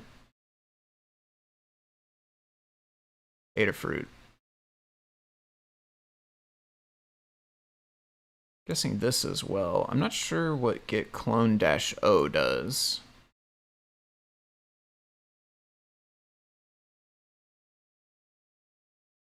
I see, yeah. Nice. Thank you for pointing me to this. Lay Samurai, yeah. Yeah, this is exactly what we were looking for. This builds that file.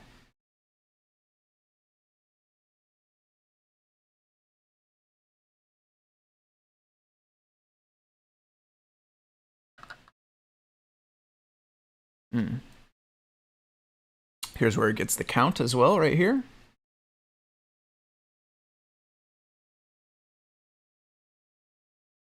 And my guess is that this pushes back to the repo, so even though we deleted stuff from that file, if we were to let the actions or whatever triggers this to run, if we were to let that run, it would actually probably put that stuff back that we deleted.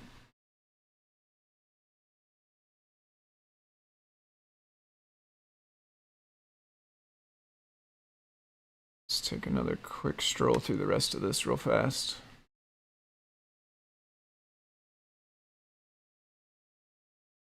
Okay.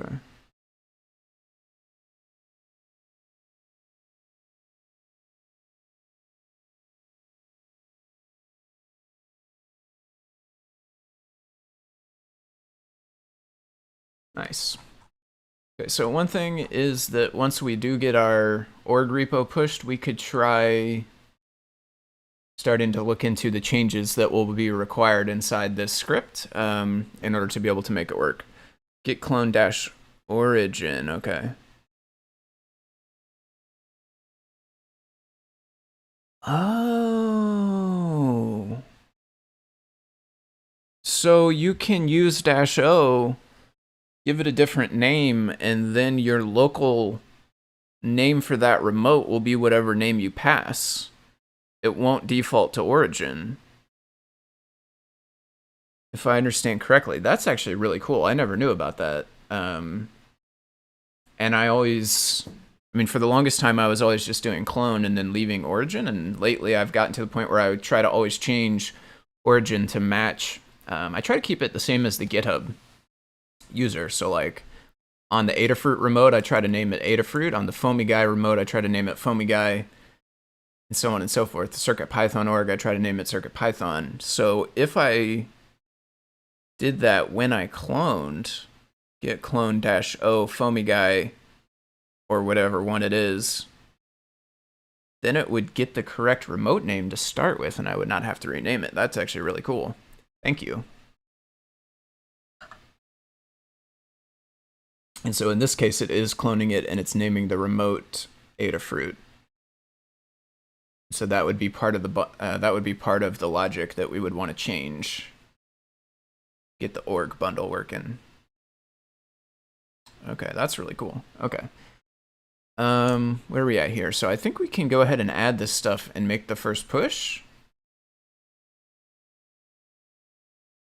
Is that right?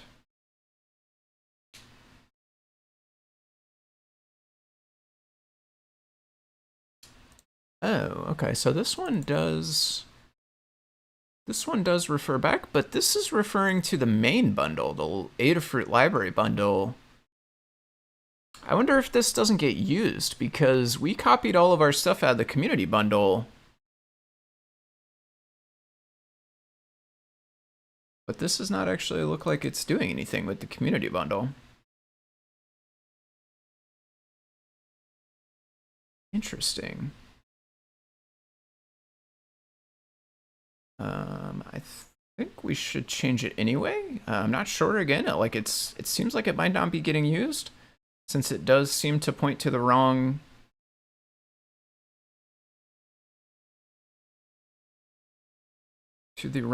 bundle.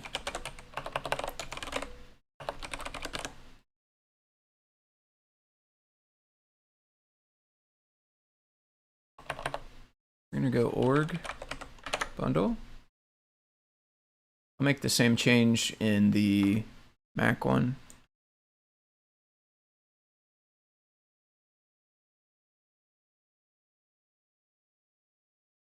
Maybe we'll try running this at one point and see what it does.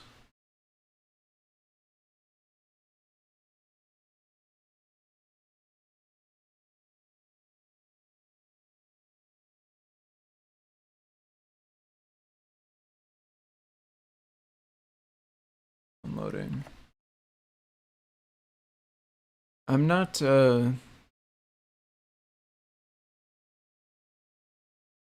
super good with bash.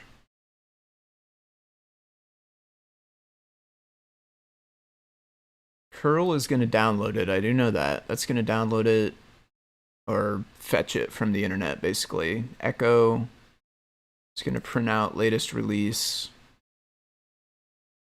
Rep.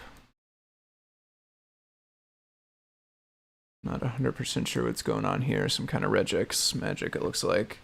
Those files were never updated after initial commit.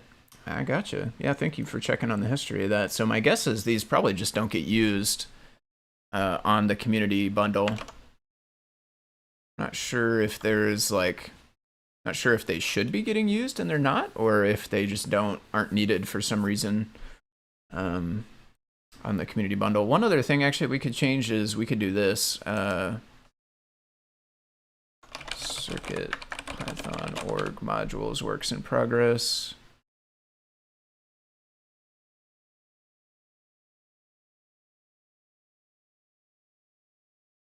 So from the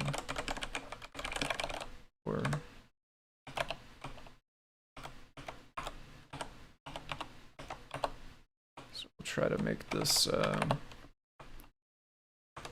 keep about the same width.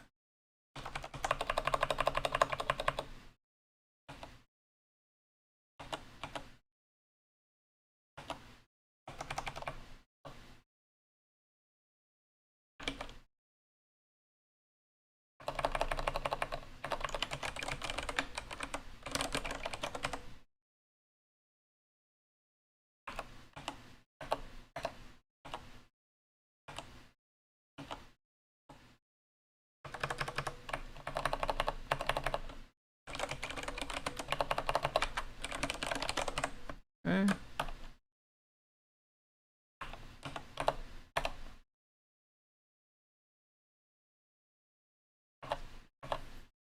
Okay.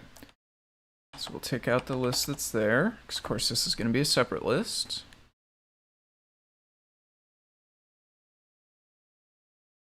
And I think we're ready at this point. Oh, we did have one here.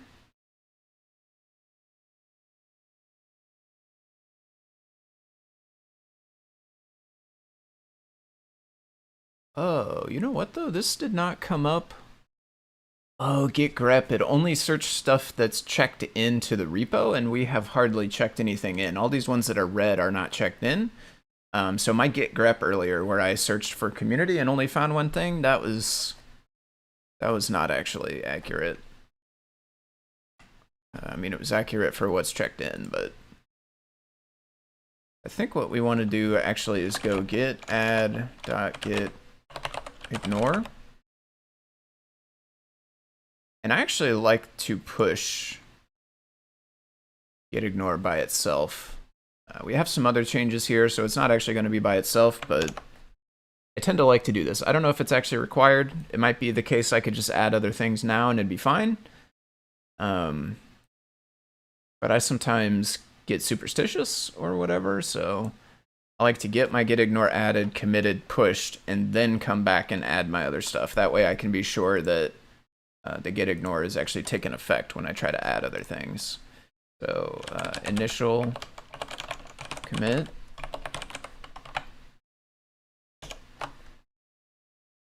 And in this case, we are pushing straight to CircuitPython org. There's a typo at line 8 of which one. Sorry, I don't know which file I was in. Oh, and I also just closed that. So that will have made a commit but not pushed it. Typo on line 8. Let's see, I'm not sure which file I was in. Is it this one? Maybe readme. This one, that readme. I don't know why there's two readmes also. We have a text readme and a markdown. Readme works in progress. Okay, thank you. Works in progress. Ah, yes, thank you. Yeah.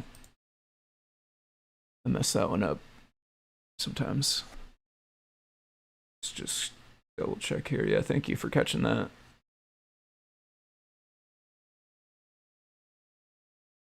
Okay.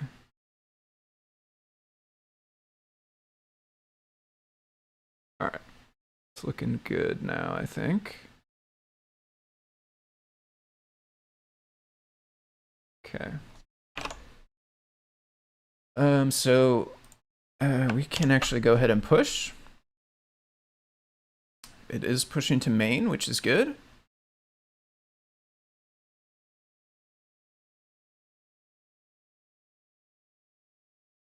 So this should show some code now. README text is needed for something. Ah, I see, okay. Something looks for README, and then if it's not there, it breaks. I see. So we're gonna add a README in just a second. This says main. Let's just make sure that main is tagged as default, which it looks like it is. Okay. So we can add the rest of this stuff. So we'll go git add all. I think that's how that works. Yes.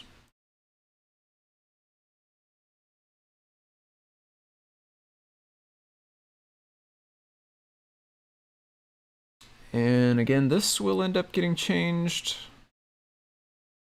We want to do that now. Might as well do that now. File name prefix. This is interacting with the command that's coming from inside build tools, I think. And so my guess is if we just change this without actually modifying build tools, it would crash when it tries to run. But I do think we'll need it eventually. So I think it's good probably to go ahead and change it.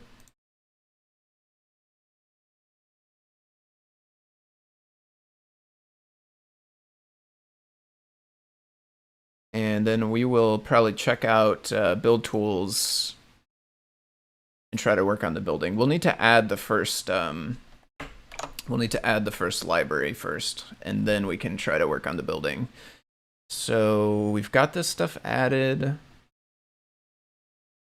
there anything else we want to change before we go ahead and push this for now?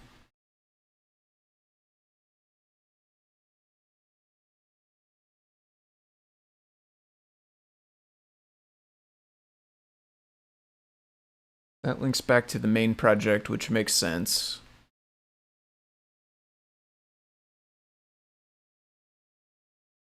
Rest of this stuff looks pretty good. We could actually, let's fix this while we're here. Honestly, we could PR this in the...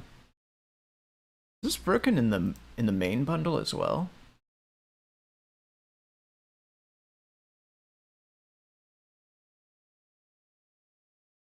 Where's that at? That's in building the bundle. No, it looks fine here.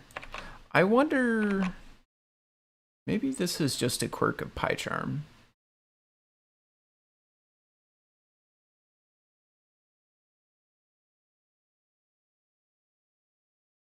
No, it renders that way here as well. Okay, why don't we fix that? Building the bundle. It's probably just an extra underscore maybe.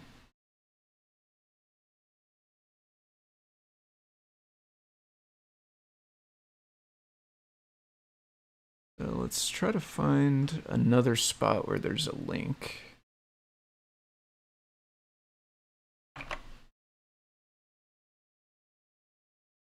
Yeah, actually it seems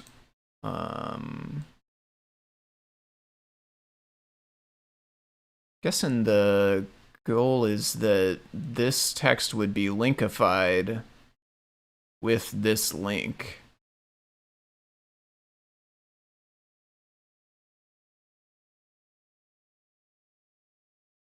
Yeah. Yeah, totally. That's how this one is as well. So let's look inside of README here. Building. Of course, this is not the code.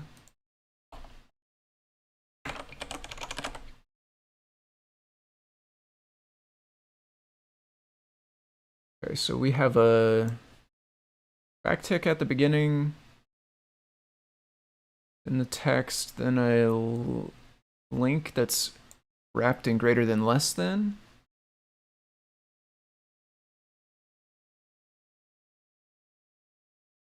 We have backtick, text, space, link wrapped in greater than less than.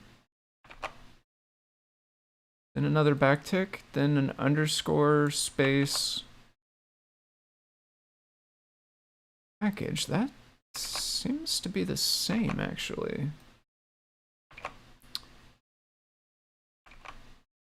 Maybe the problem is that there's no code? Like this says code right here? Or this underline thing?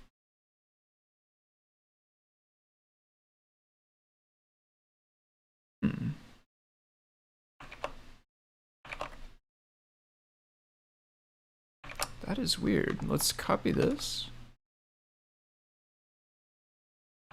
That didn't make a difference. Oh, these are two different things, totally. This is readme.markdown MD. This is readme.rst.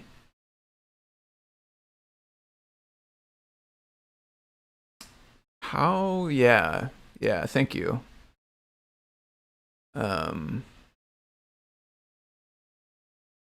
Why would those be different? I mean, I guess... Yeah, I don't know, actually. That is odd. So I guess what we'll need is this must be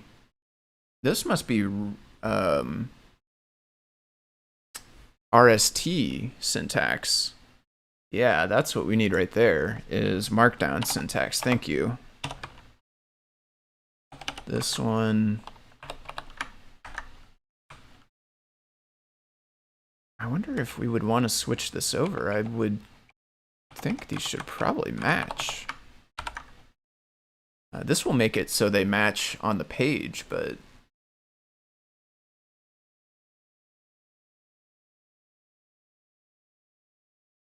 Is interesting. It doesn't look like that happened anywhere else that I can see. So that's fixed now. So let's go ahead and commit this, I think. All of this stuff. Ah, crud. Yeah, so the problem is that it has actually added idea. I think I am going to actually put that in the git ignore.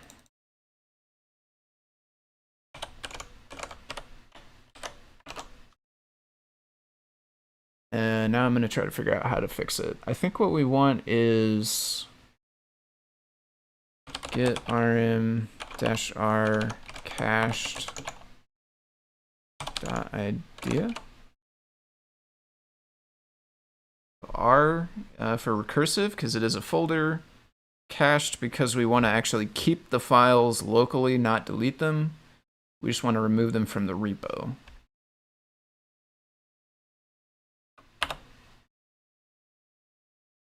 Okay. So did this actually push anything into that yet? Let's just make sure that none of those did get pushed. Yeah, no, it hasn't. There's no .idea here, so that's good. At least we didn't accidentally push that yet. So if we just run this again, it should no longer list any of the stuff that's in the idea directory. That's perfect. We did an update git ignore. So this is basically just the rest of the files. Initial commit of content, I guess. Usually what I do is I'll call my first commit git ignore and then my next commit initial commit or initial files or something like that. Do that, commit of files.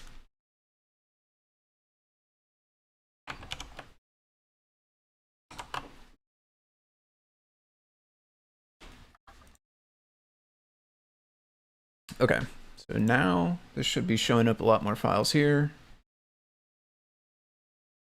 And let's just check. This is now looking good. The link works here. Thank you again for the fix there. GitHub defaults to Markdown. Yeah, I have noticed that. It's just interesting that it contains, like, I mean, somebody must have done the majority of the work to swap all the syntax over from RST to Markdown, because this is basically all the same stuff that's in the main bundle. Like by the time it renders, it looks almost the same. It's got a lot of the same sections and everything. So somebody must have gone through and did that, whereas it could have just changed the name of the file and would have worked with the same one? I don't know. It might be nice to have those matched up though, have them be the same, but that'll be a different adventure for a different day, I think. So I think we could try adding, I think we're ready to try adding the first submodule.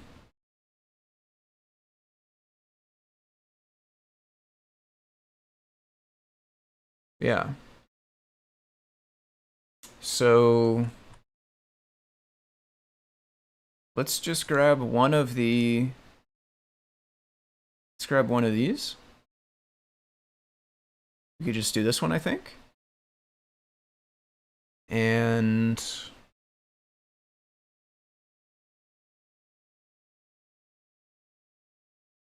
I wonder if maybe this should be updated to refer to main.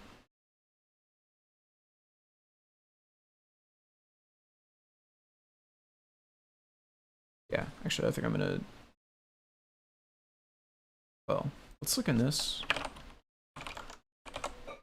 This doesn't have that. Doesn't have that either.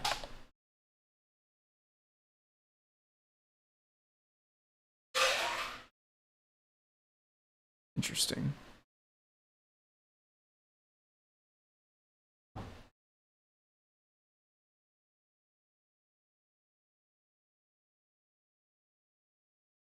Okay, if it does not have a dash, then it knows that it's a release. Like a stable release, basically.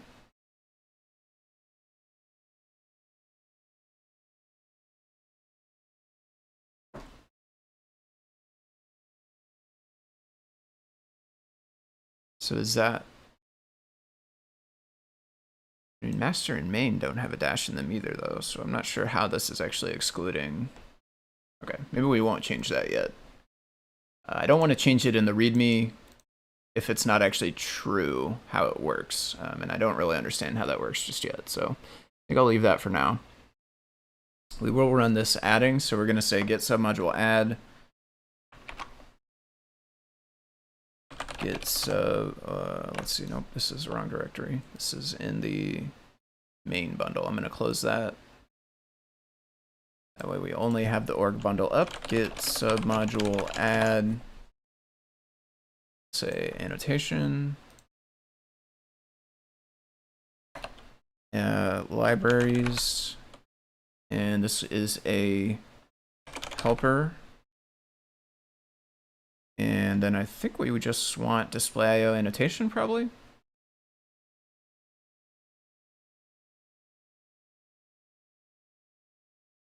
Target directory, which if I call back to the main bundle, those use the lowercase name without, got it again with that extra S, sh1106. Well, right, right, so this found, right. This found that one because that's the non-display IO driver.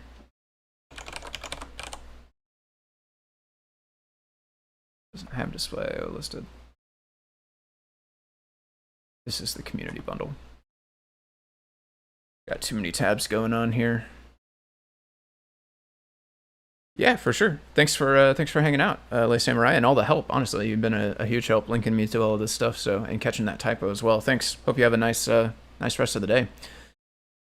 Let's go to the main bundle. CircuitPython bundle GitHub. Just want to double check the way we did this here. I'm pretty sure it was display IO. Yeah. So which we want to do the same thing here. Obviously we're helpers, not drivers, but we'll say display IO annotation.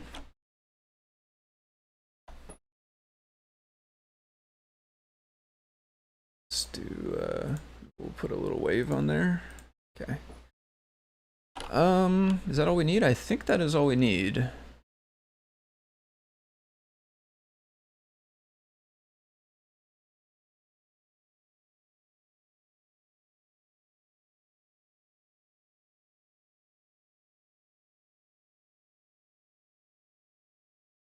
We should maybe say here specifically, like, call out the www as the problem. It's probably, again, an adventure for another day to make that change, but I feel like having folks go and find this issue and read about what happened, it's an extra step. Instead, we could just say, like, make sure there's no www, and then still link to this, but... Okay, so I do believe that's all we need for adding.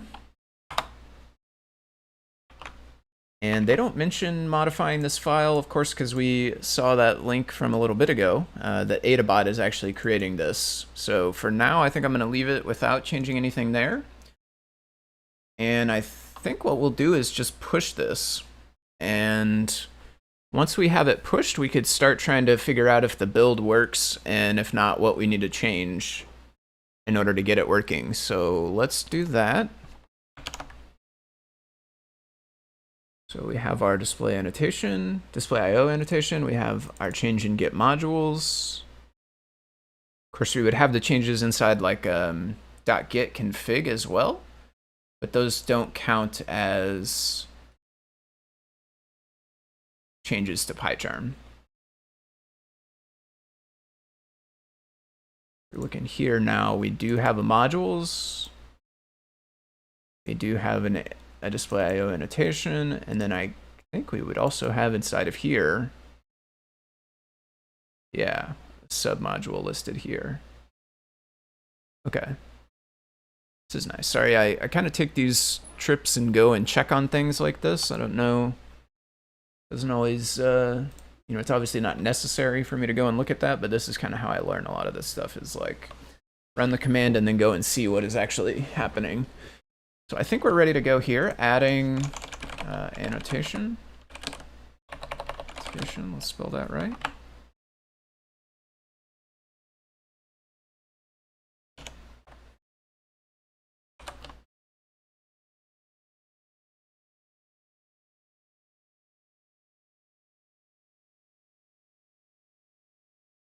Okay, so now here we should have...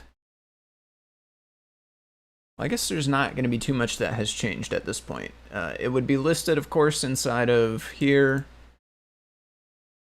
And then, of course, inside of here, it will link now. Which is cool. This link does go over to the annotation library, so I think we're good to go there. It looks like we have successfully added the first one of these. So I think the next thing we want to do is try to get the building to work. But in order to do that, we are almost certainly going to need to modify the build tools. So I think instead of installing this with pip, I'm actually going to uninstall just to make sure that I don't have it yet.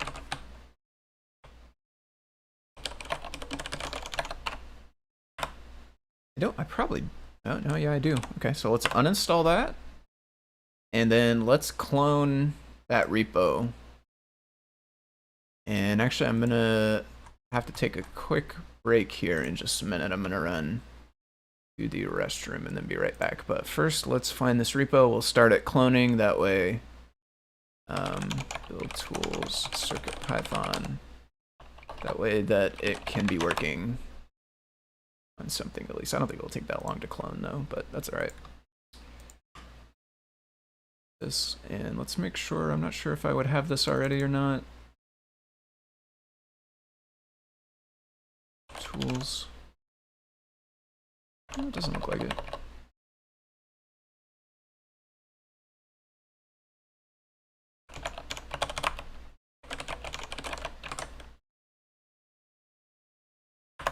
Okay.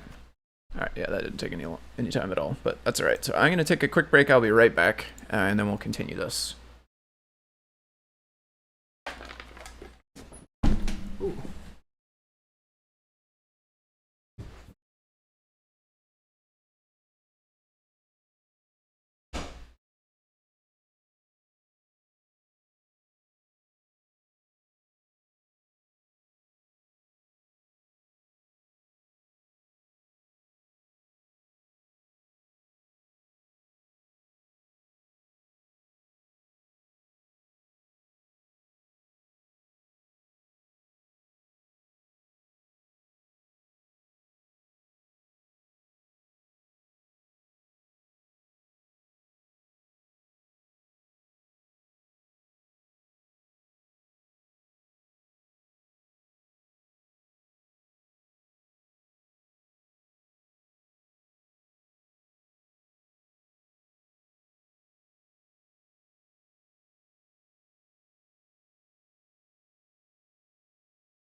Alrighty.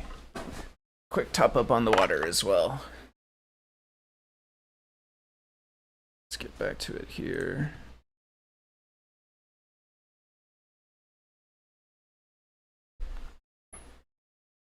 Okay.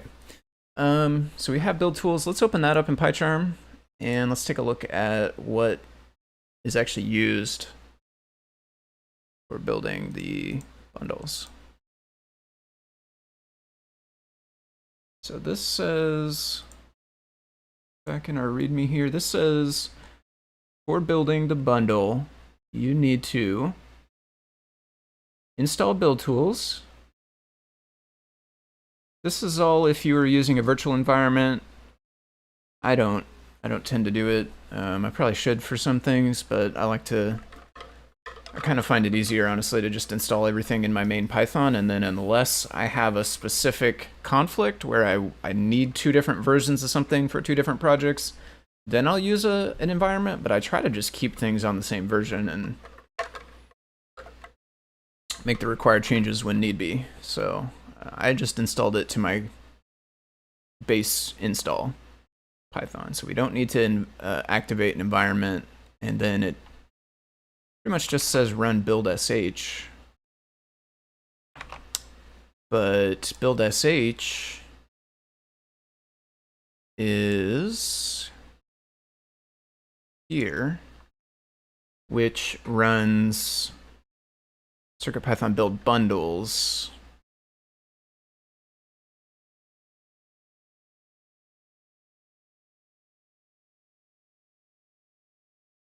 Build bundles. I'm guessing that matches up to here, although I'm not certain how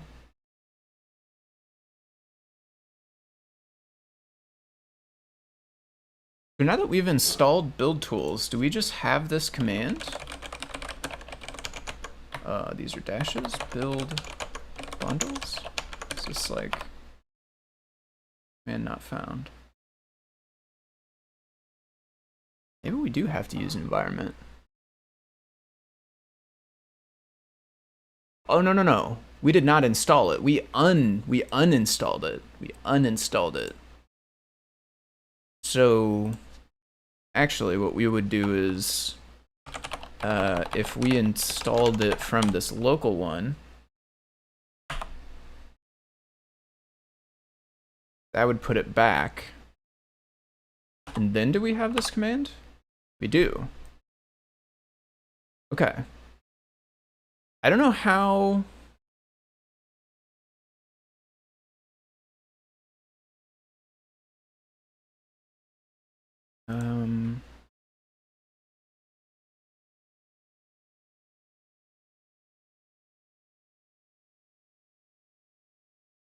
I don't know how it actually links it up to where this command.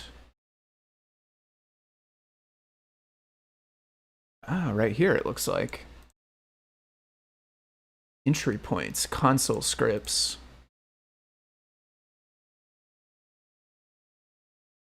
Scripts, build bundles. Build bundles. Interesting. Okay.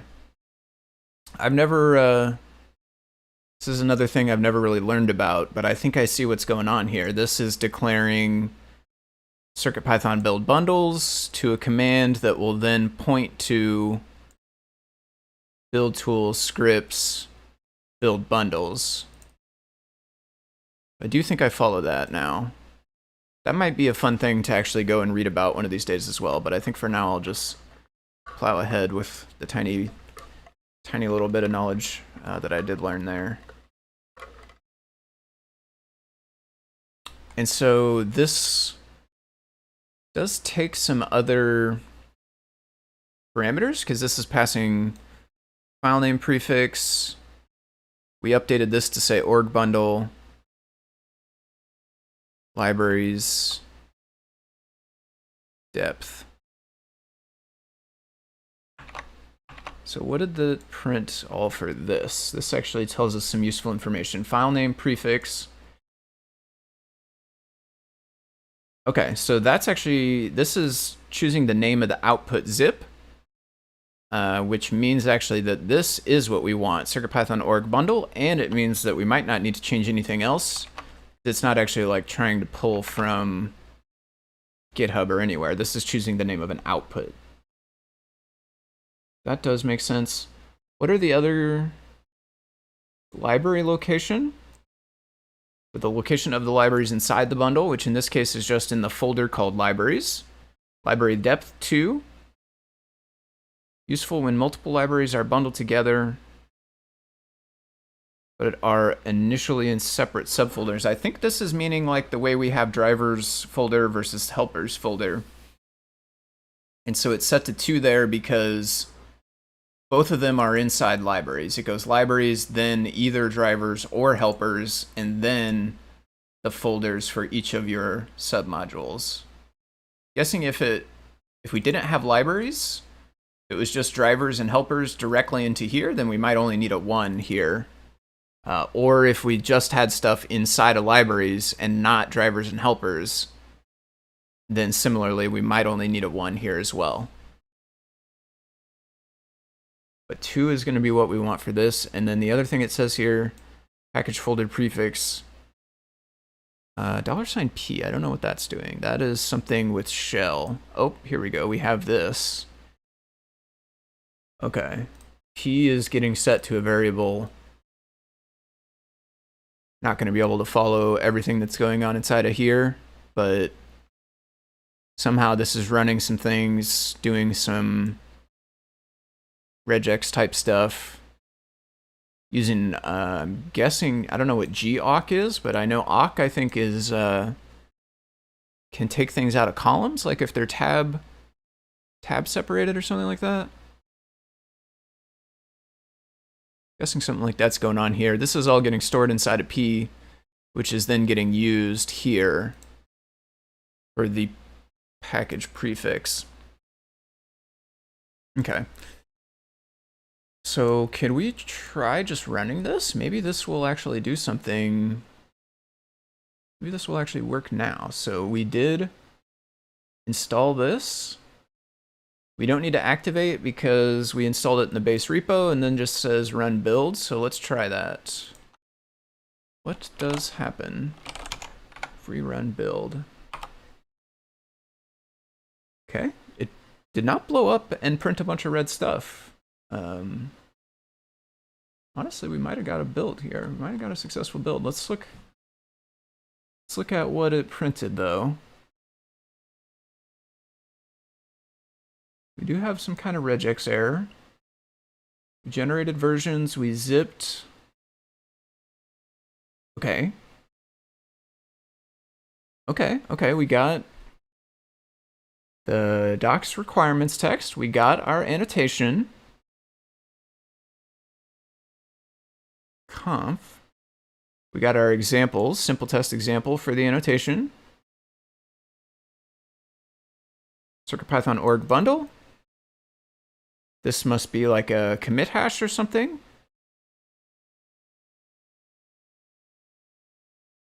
Check in S3 for MPY cross. Found. I don't know why this would be checking for MPY cross. Oh, because I guess maybe it's right. It's going to download, it must download MPY cross and then use it to compile all those libraries.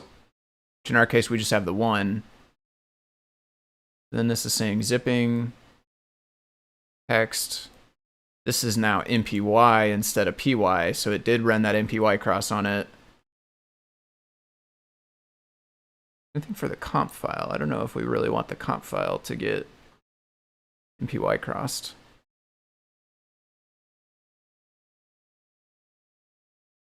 So we have basically the same thing here. So there's different versions of MPY for different versions of CircuitPython. Sometimes. That's not always the case. Like some versions of CircuitPython come and go, and there's no change to the MPY. But in this case, actually, CircuitPython 6.3.0, it did have a different version of MPY, like the way the compile works or something like that. I'm not aware of the specifics, but it had a different version for 6.3.0. And then when 7 released, or in this case, the alpha releases for 7, it did update, and so now it does use a different MPY, so it must be getting both of these here. That's why we have 2 of them. This one is doing for CircuitPython 6.x, this one is doing for CircuitPython 7.x. So that's making sense. We got a 6.x bundle, a 7.x bundle. Zip. Zipping the example. Yeah, honestly, this first thing it printed, this very first thing here, this looks kind of like something went wrong, but the rest of this seemed to work okay. And did that generate a file? Yeah, it generated all these files, in fact. Well, actually, it generated a lot of files, didn't it?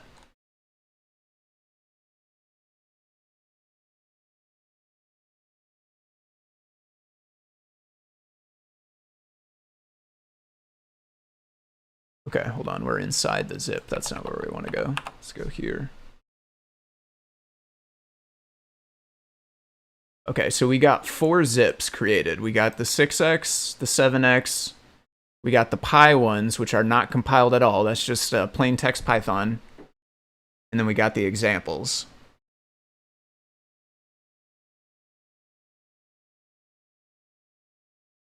So it's interesting that examples are... It's interesting that there's a separate download for examples, but the download, the examples are also included in the other bundles. I wonder if they used to not be included. It's also interesting the way that the conf, docs conf,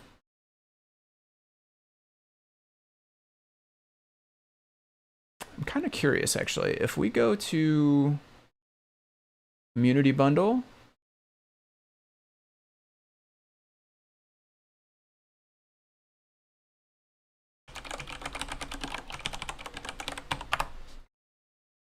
Does it, and we go to this page, releases, and we download one of these.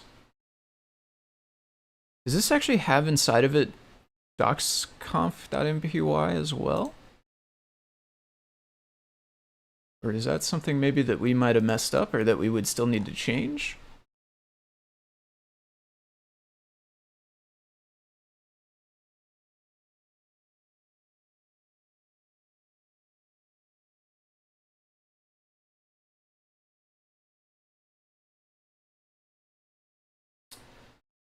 Part of the deal is that we would have to find one of these with docs.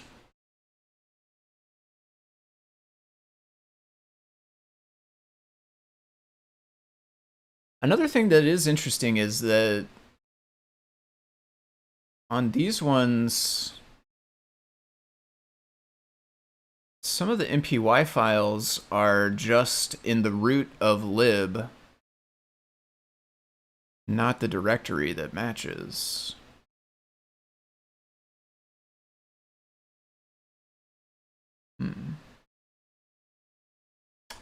Does my display frame have...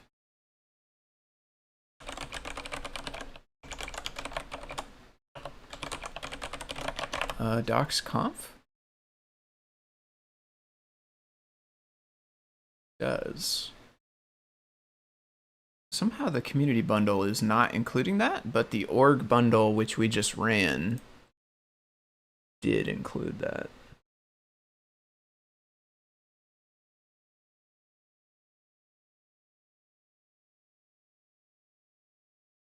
It's back to the community bundle. Interesting.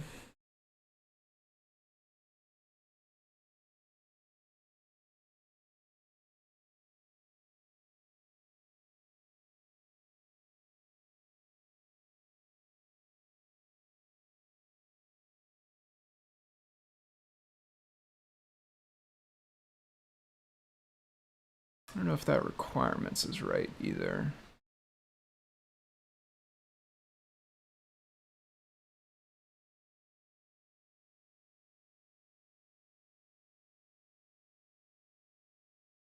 But yeah, this has got separate folders for every... It's got separate folders for every submodule. And the requirements text is inside of each one of them. But this has got requirements docs requirements. So that part does not seem accurate.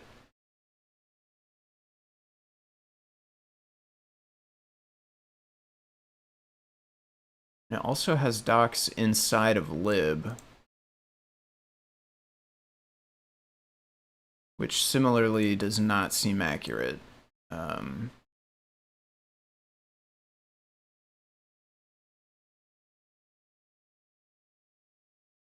Because this doesn't have, none of these have docs. Or conf.py at all either. Yeah. Okay. Let's take, so it worked kind of. We got builds, we got our zips with 6x, 7x in pi. If we wanted to, we could run that on a device and just make sure it's working. I'm pretty confident, I think, that it would be working. Definitely, like, before we got this finalized, we would want to do that for sure. I think for now, what I want to do is figure out why docs is getting included in here and why the requirements are not working the same as the community bundle. Let's take one quick peek as well inside of the main bundle.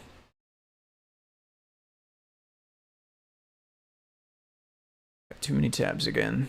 Let's check here.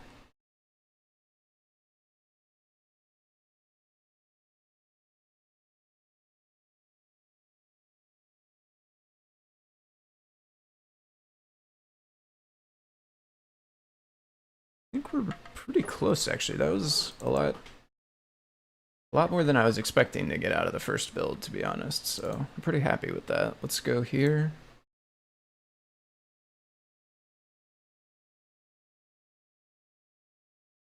Yeah, same thing inside of here. We have inside of requirements, we have a list of every submodule basically. And then within those, we've got our requirements for each one.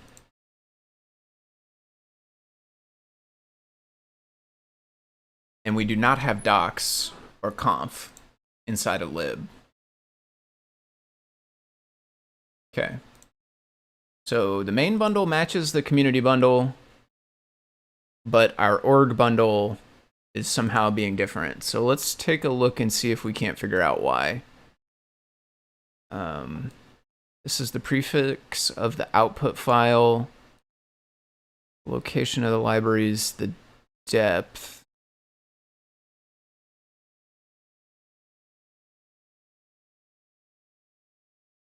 So this might be part of the magic here, actually.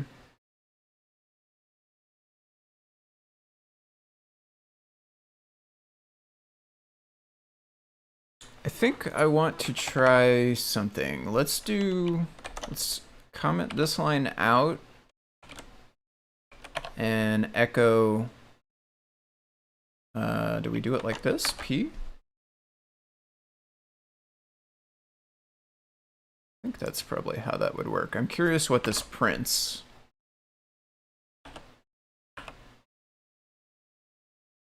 This is where we got, this is where we got our error.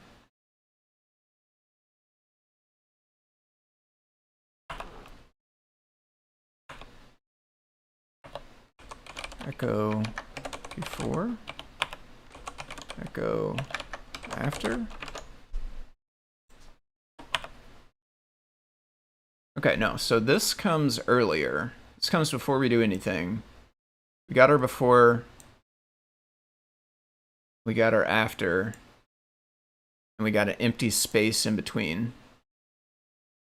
And my guess is that that's probably wrong. We check out the community bundle and we do the same thing.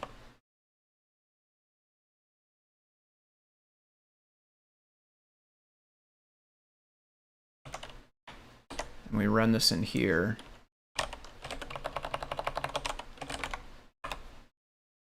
Yeah, we totally have more stuff. We did get this error though, so that, or warning, I guess it's a warning, not an error. So that might not actually be anything to worry about.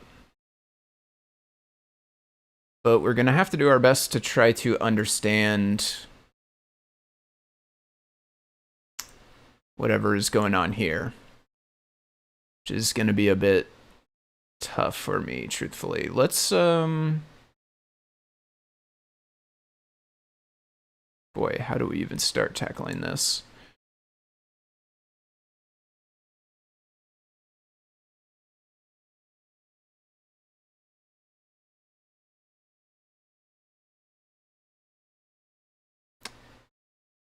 So this,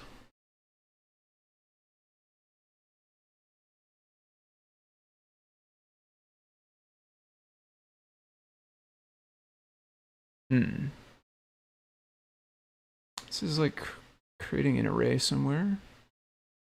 So this is kind of strange to me. I don't understand what that would be doing right off the bat there like that. Okay, so this starts with a pipe, actually. This starts with LSRUX. Then that's getting passed into Gawk. And then that's getting, the result of that is getting passed into Gawk again. So let's start with this, actually.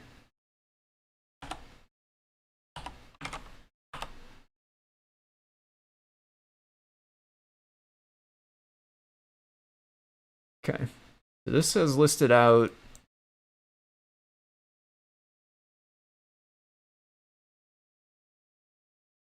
Directories are blue. This has essentially listed out everything recursively.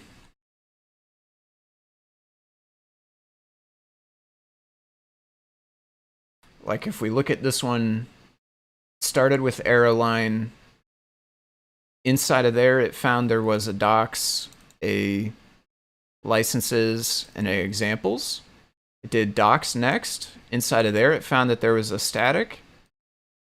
So then it did docs static. There was no more directories in there. It came back up, checked in licenses, and then also checked in examples. Basically found everything, basically listed everything recursively, every directory that it found. So what does it do if we run that command here?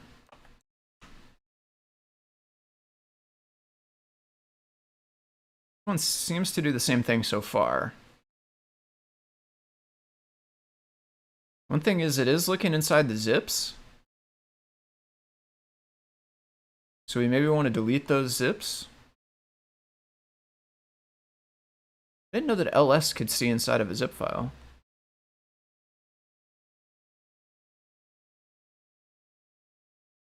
Yeah, let me delete those.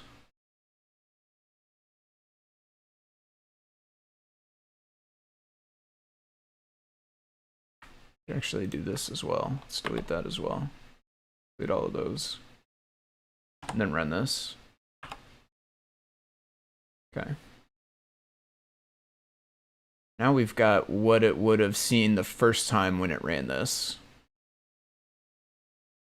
Inside of libraries, we got drivers, helpers. Inside of drivers, we got nothing. Inside of helpers, we found this. Annotation, we had those same 3 folders, docs, licenses, examples. We go through and do those again. So that part seems to work the same.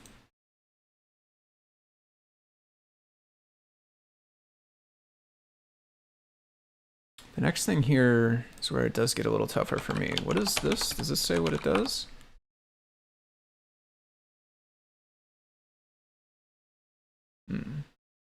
Kinda, but very specifically, and I'm not. Here we go. Pattern scanning and processing language.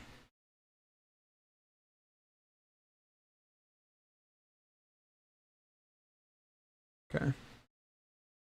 So it is basically looking at the string that it got passed, which in this case is our ls. And it's trying to find things within that. But I don't know.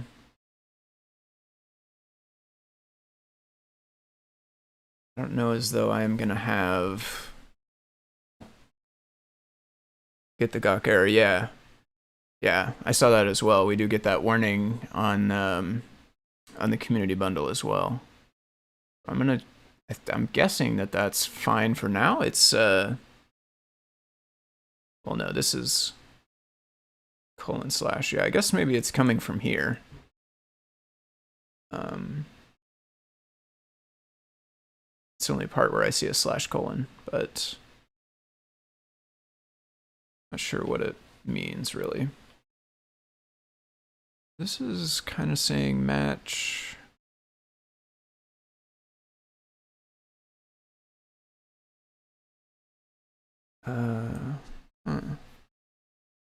There is a lot going on here. Why don't we take a peek at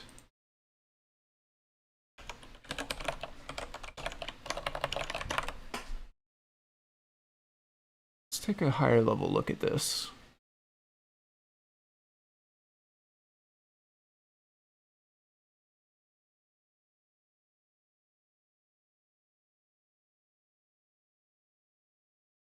Okay. Scans a file line by line, splits each input line into fields, compares the input line and fields to a pattern, performs actions on matched lines.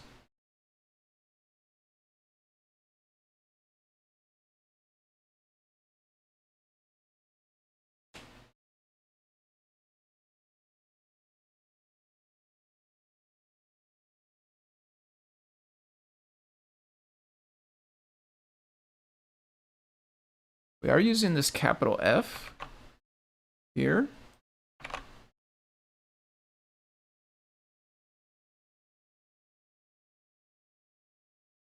Field separator.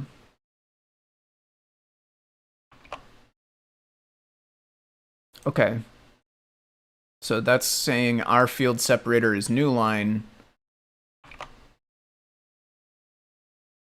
Essentially meaning we want to treat each line as a field.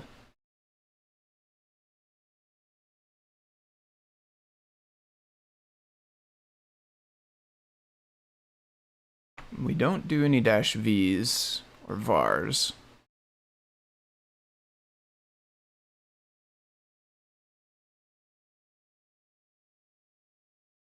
So that part I think is okay. I'm interested, what if we ran inside community bundle? What if we try this? Let's go.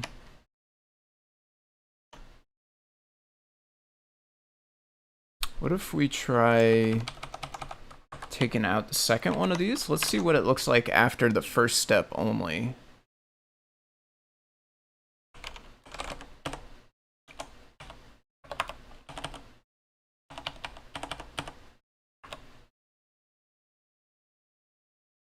Syntax error.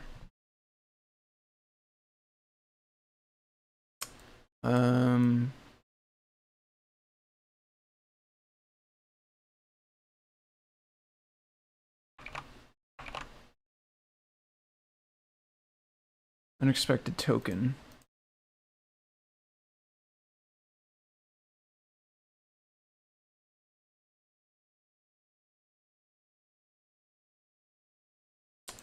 Maybe it's mad because it's piped. It's piped, but we took away the thing it's piped to, so then it just runs into this parenthesis. So maybe if we took out the pipe as well. Yes.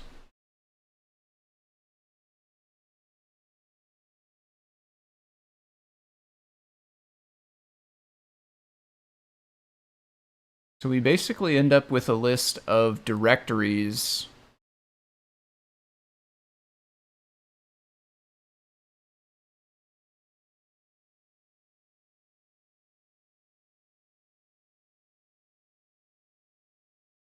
but not all of them. Because like TMP75, for instance, we didn't get.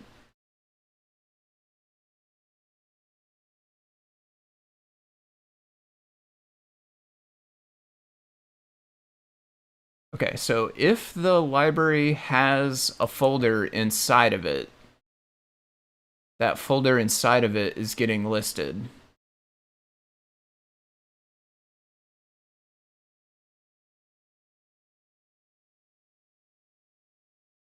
So like CircuitPython display frame, there's not a folder inside. I mean, there are like docs and examples and licenses and stuff, but there's not a display frame library folder rather. So because there's no folder, we're seeing nothing get printed here, but like non-blocking timer, inside there is a non-blocking timer folder. And so we're seeing that show up in the list. And so for the org,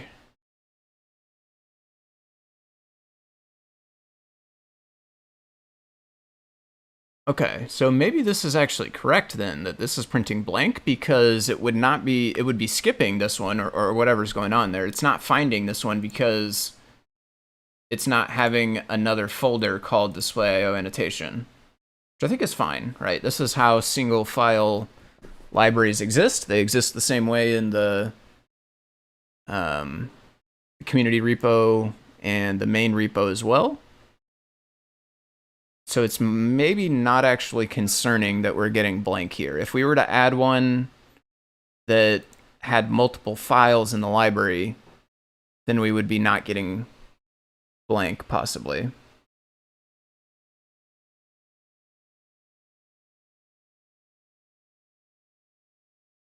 And this passes to package folder package folder prefix, which again does, what was that one?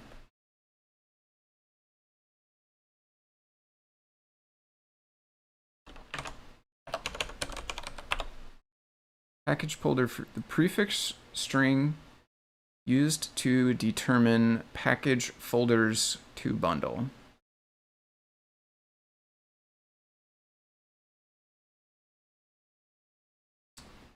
So essentially, in these real bundles,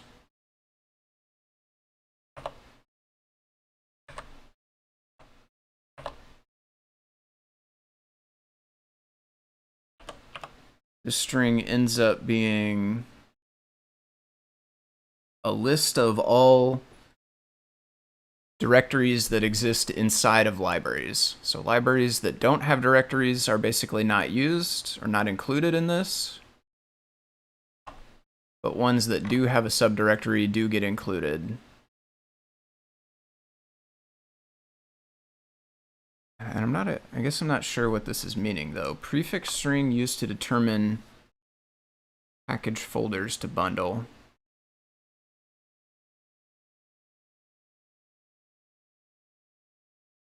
Anyway, though, I do think that this is not what is leading to us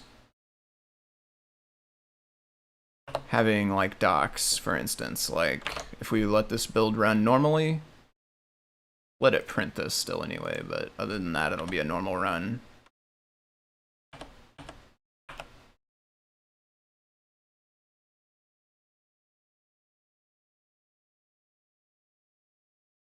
The way we ended up with like docs here, for instance,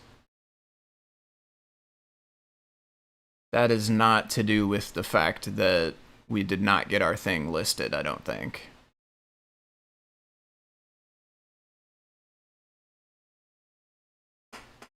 But what is it to do with, I wonder? Let's take a closer look inside of build tools. Don't have too much longer to go today. Be cutting out here for too long. So I'm guessing we probably will not get to the point of having this fully done, but maybe we'll pick up on this next week or do an evening stream in between. Why don't we just step through this code real quick? Build bundles. These are all Blinka libraries. Add file. Sector size.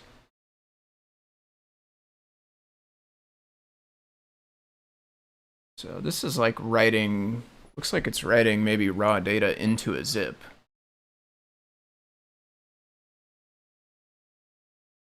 Get remote, get URL origin. Module name repo. Get bundle requirements. Okay, so this is, I guess, probably what's using this, Blinka libraries.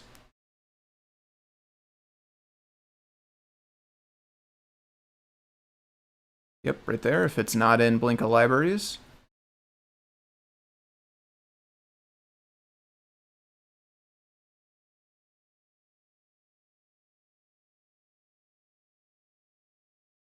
This is what creates the JSON. This JSON gets consumed by the project bundler. Not sure.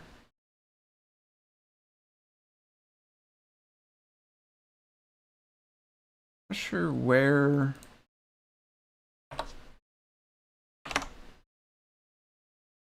I don't know if that happens, I guess, for the community bundle.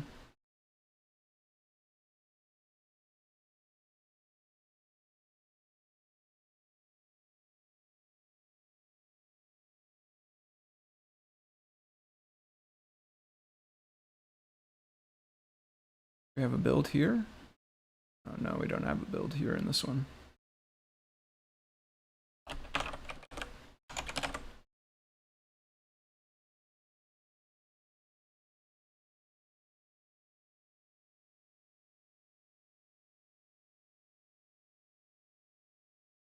one doesn't have a build sh, instead pretty much has the same code here. So if I run this, do we get that JSON file? Because I don't think we got a JSON file in the org bundle.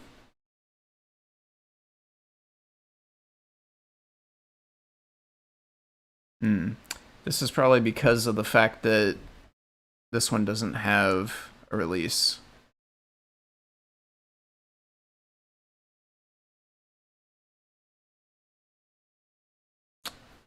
Did try to create some stuff.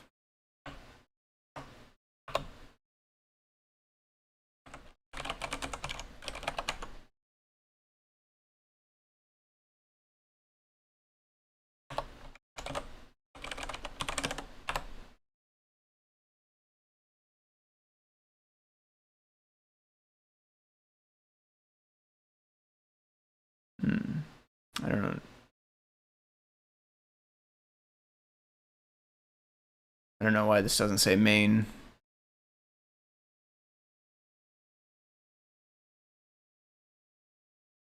Yeah, my changes are still here.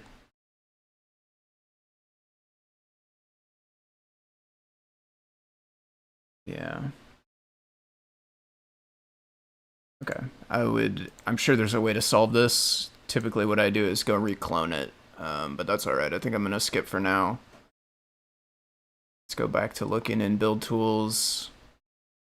Just kind of keep following along with this. So this is creating the JSON.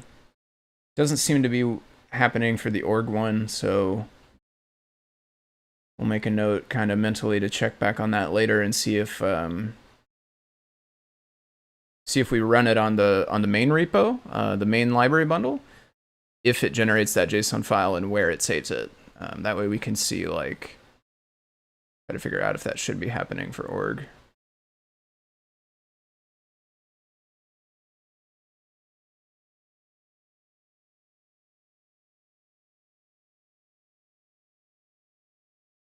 Okay. I think the Gawk script requires at least one submodule to be directory based. Yeah, I think you're right. I think it's basically not finding anything because none of them have sub, which I don't think. I think none of the ones I think all the ones we have so far are not, I don't know the proper term, if it's module or package or whatever, but I think none of them have subdirectories. Like this has just a Python file. This is not actually a library. Python file, Python file, Python file. So maybe it would be good possibly if we also did another one of these, bringing the library over from display.io layout. Maybe we'll bring over icon widget. I think there's two types, because Kmatch added one as well. And I do think those should live together, so maybe we'll bring that one over. Yeah, need to make one that's more complex. Yeah, I think we'll plan on bringing that one over. I don't think I have time probably to wrap that up today, so I don't want to get like halfway into it. But maybe we'll do that like first thing before we really pick up back digging into this, and then just confirm that Gawk does start working the same as it does in the other repos once we have one with a subdirectory.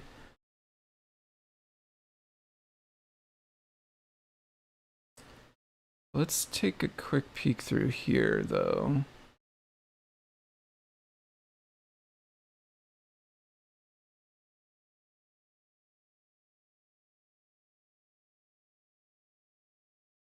Okay, I don't see. I'm mostly trying to look for things that look like they would be specific to the community bundle or the library bundle. Like, just try to find if there's anything that looks like it was hard-coded for one of those. And if so, try to change it, but I'm really not seeing a whole lot, honestly.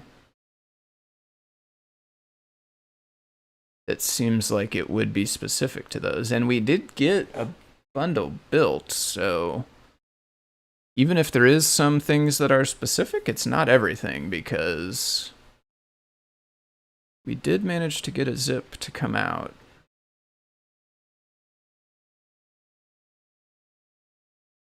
It's creating the Pi version here. Okay.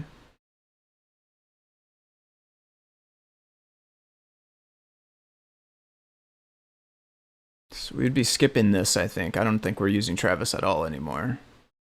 I'm guessing we would be doing these things.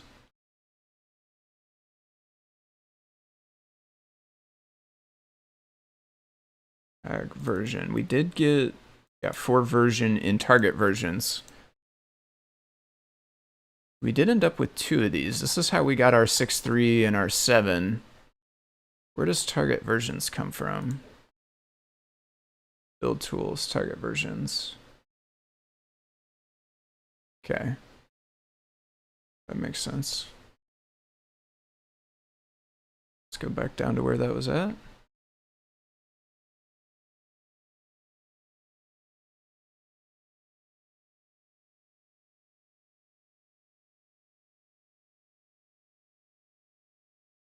Examples bundle.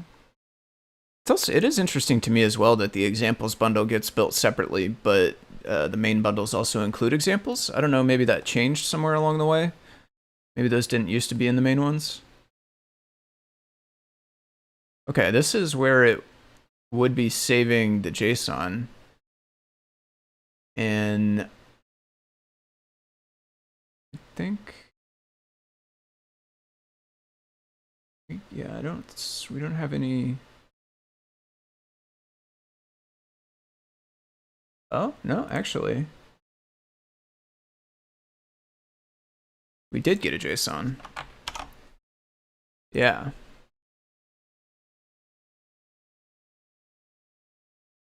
And this looks correct to me as well. Yeah. So our JSON is building correctly. I just was looking in the wrong spot for it. It's inside this bundles directory here.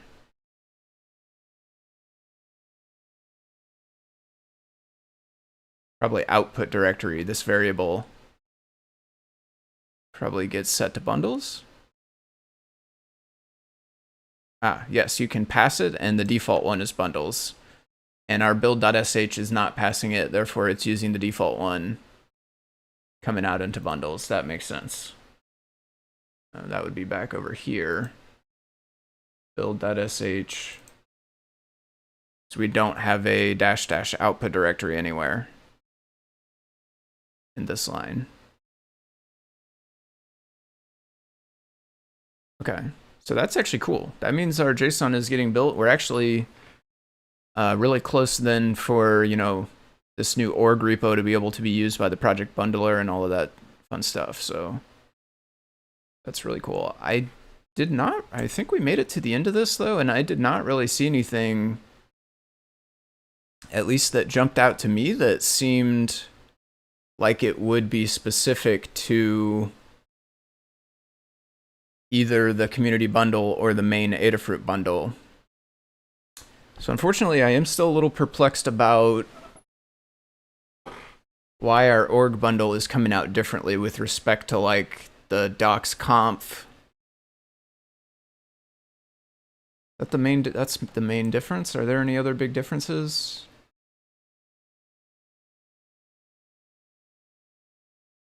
Yeah. That's really the main difference, I think. Oh, and requirements. Requirements, actually, yeah.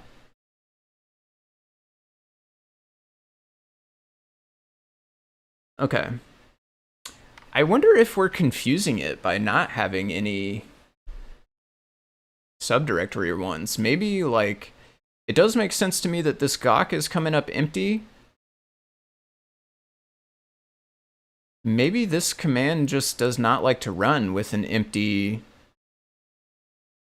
package prefix folder. Let's take one more peek. Gonna be wrapping up pretty soon, I think, but let's take another peek in here and let's see if we can kind of trace what happens with that package prefix. Package folder prefix.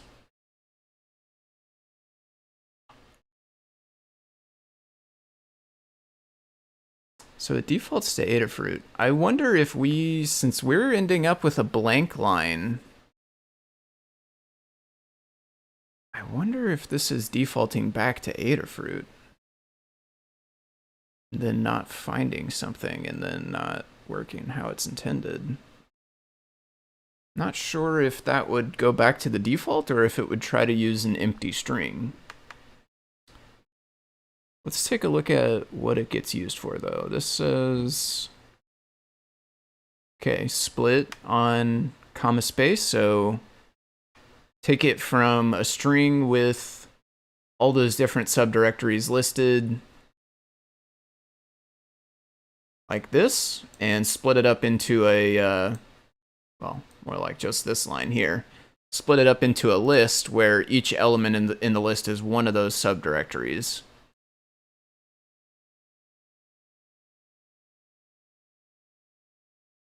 Then down here it gets used, build bundle. It gets passed into here. It's the fourth argument. Build bundle here again, it gets passed. Build bundle here again, and here, build bundle JSON. It's the last one. JSON seems to have come out correctly. Package folder prefix, so let's see where this gets used here.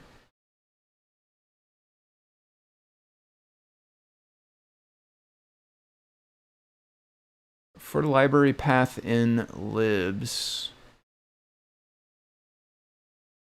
Ah, you know what?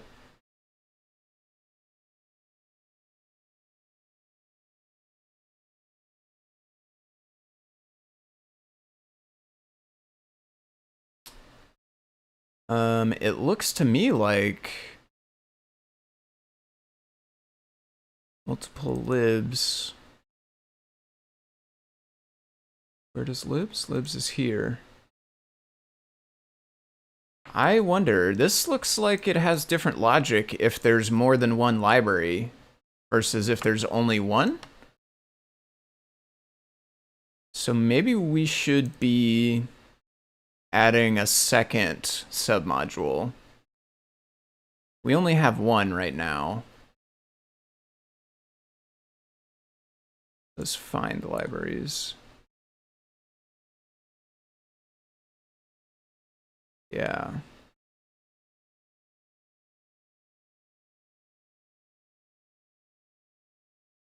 It is a directory. Okay. Yeah, so I think when we pick this up, I think what we'll do is actually, I think we'll do what we said. So we'll make a repo for, I think icon widget's probably the best one. Let's just take a peek at display layout. But on GitHub.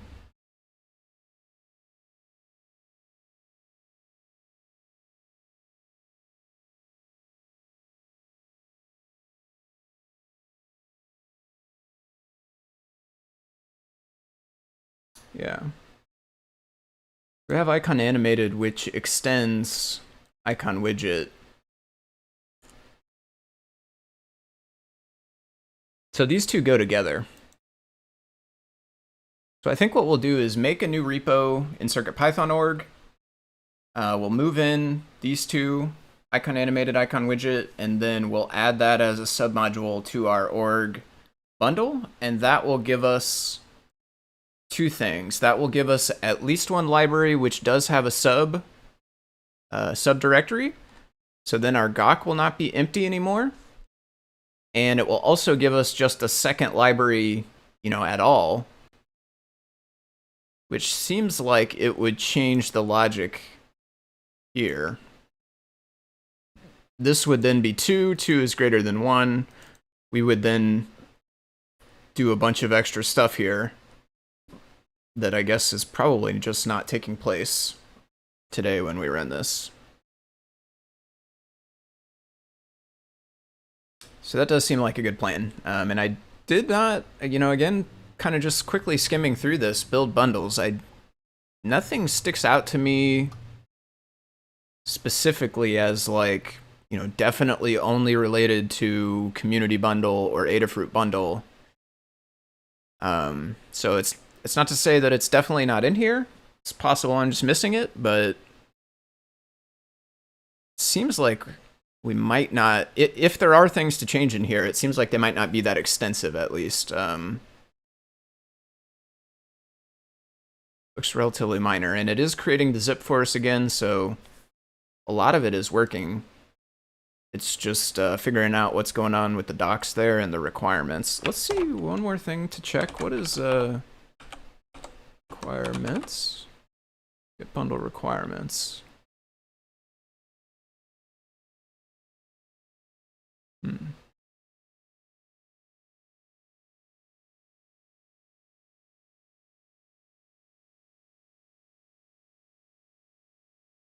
Doesn't seem anything problematic there. Yeah, inside org one. Let's try that. Org. So that's what's different there. That's basically saying,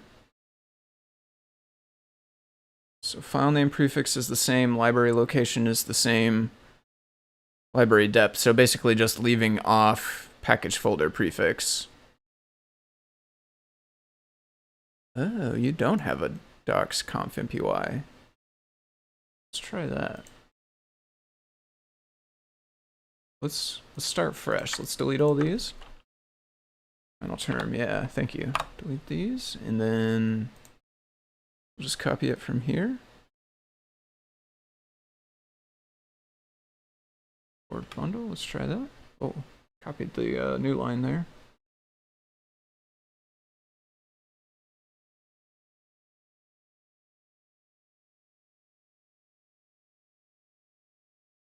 Yeah. And this is working good too. Yeah, it is. So it does seem like when this gawk, yeah, good find. Thank you again, Lay Samurai. It seems like when this gawk comes out as the empty string that we're getting, or I don't know if it's an empty string or a space or something. It's not visible, whatever it is. Maybe a new line. I don't actually know. But whatever it is, when it's empty, it is causing this command to behave differently. It's causing this command to do those bad things like put docs.conf inside of here and also mess up the way the requirements was happening. And when we just exclude it altogether, it goes back to seeming correct. This looks correct to me. So then my guess is once we do get icon widget moved in, it should cause this to not be blank anymore. Possibly then we would be able to go back to running this with this on it, and it would start behaving correctly. It seems like maybe that one being empty could be what's causing it to be incorrect. So that's a good find. Yeah, thank you, Lay Samurai, for that one. Okay, I do think I'm going to wrap it up here. So we got pretty far. Obviously, we're not, ready to deploy this or start using it anywhere yet. So there's definitely still ample work to be done, but I'm pretty happy with the fact that we got the repo set up, we got the first submodule added, and that we kind of played around with this build process. And we might even be good to go once we just get more libraries added. It might just work how we're expecting. So, and even if it doesn't, we kind of have something to go on. We know this last argument here is what's making it behave differently. So we at least know where to start chasing if it turns out that it doesn't just start working. I'm feeling good about this. It would be nice to have gotten a little further to get all of it done, but this was a lot of new stuff for me. Like I never learned about submodules before, never looked into this build process before, so all of that was new to me. See you, Johnny. Have a good day. Hope you have a nice day and a nice weekend. And then yeah, so I'll be back definitely next week. Next week, same time, Saturday, 10 a.m. Central. Possibly stream some in the interim. It just kind of depends what I have going on in the evenings. It's been a couple of weeks since I did an evening stream, but maybe we'll pop in for one of those. I'll leave a note in the Discord there if we do. But if not, then definitely next Saturday, 10 a.m. Central, I will be back here. And so thank you all for hanging out with me. Dexter, Johnny, Play Samurai, Brent was here. I think probably left to go get some goodies though. Fede, miss anybody? I think that might have been everyone in the chat. Oh, on Twitch, Cenobyte Offsec. Thank you to you as well for the follow again. And that's gonna do it for today. I will see you all next week. Thank you again for tuning in.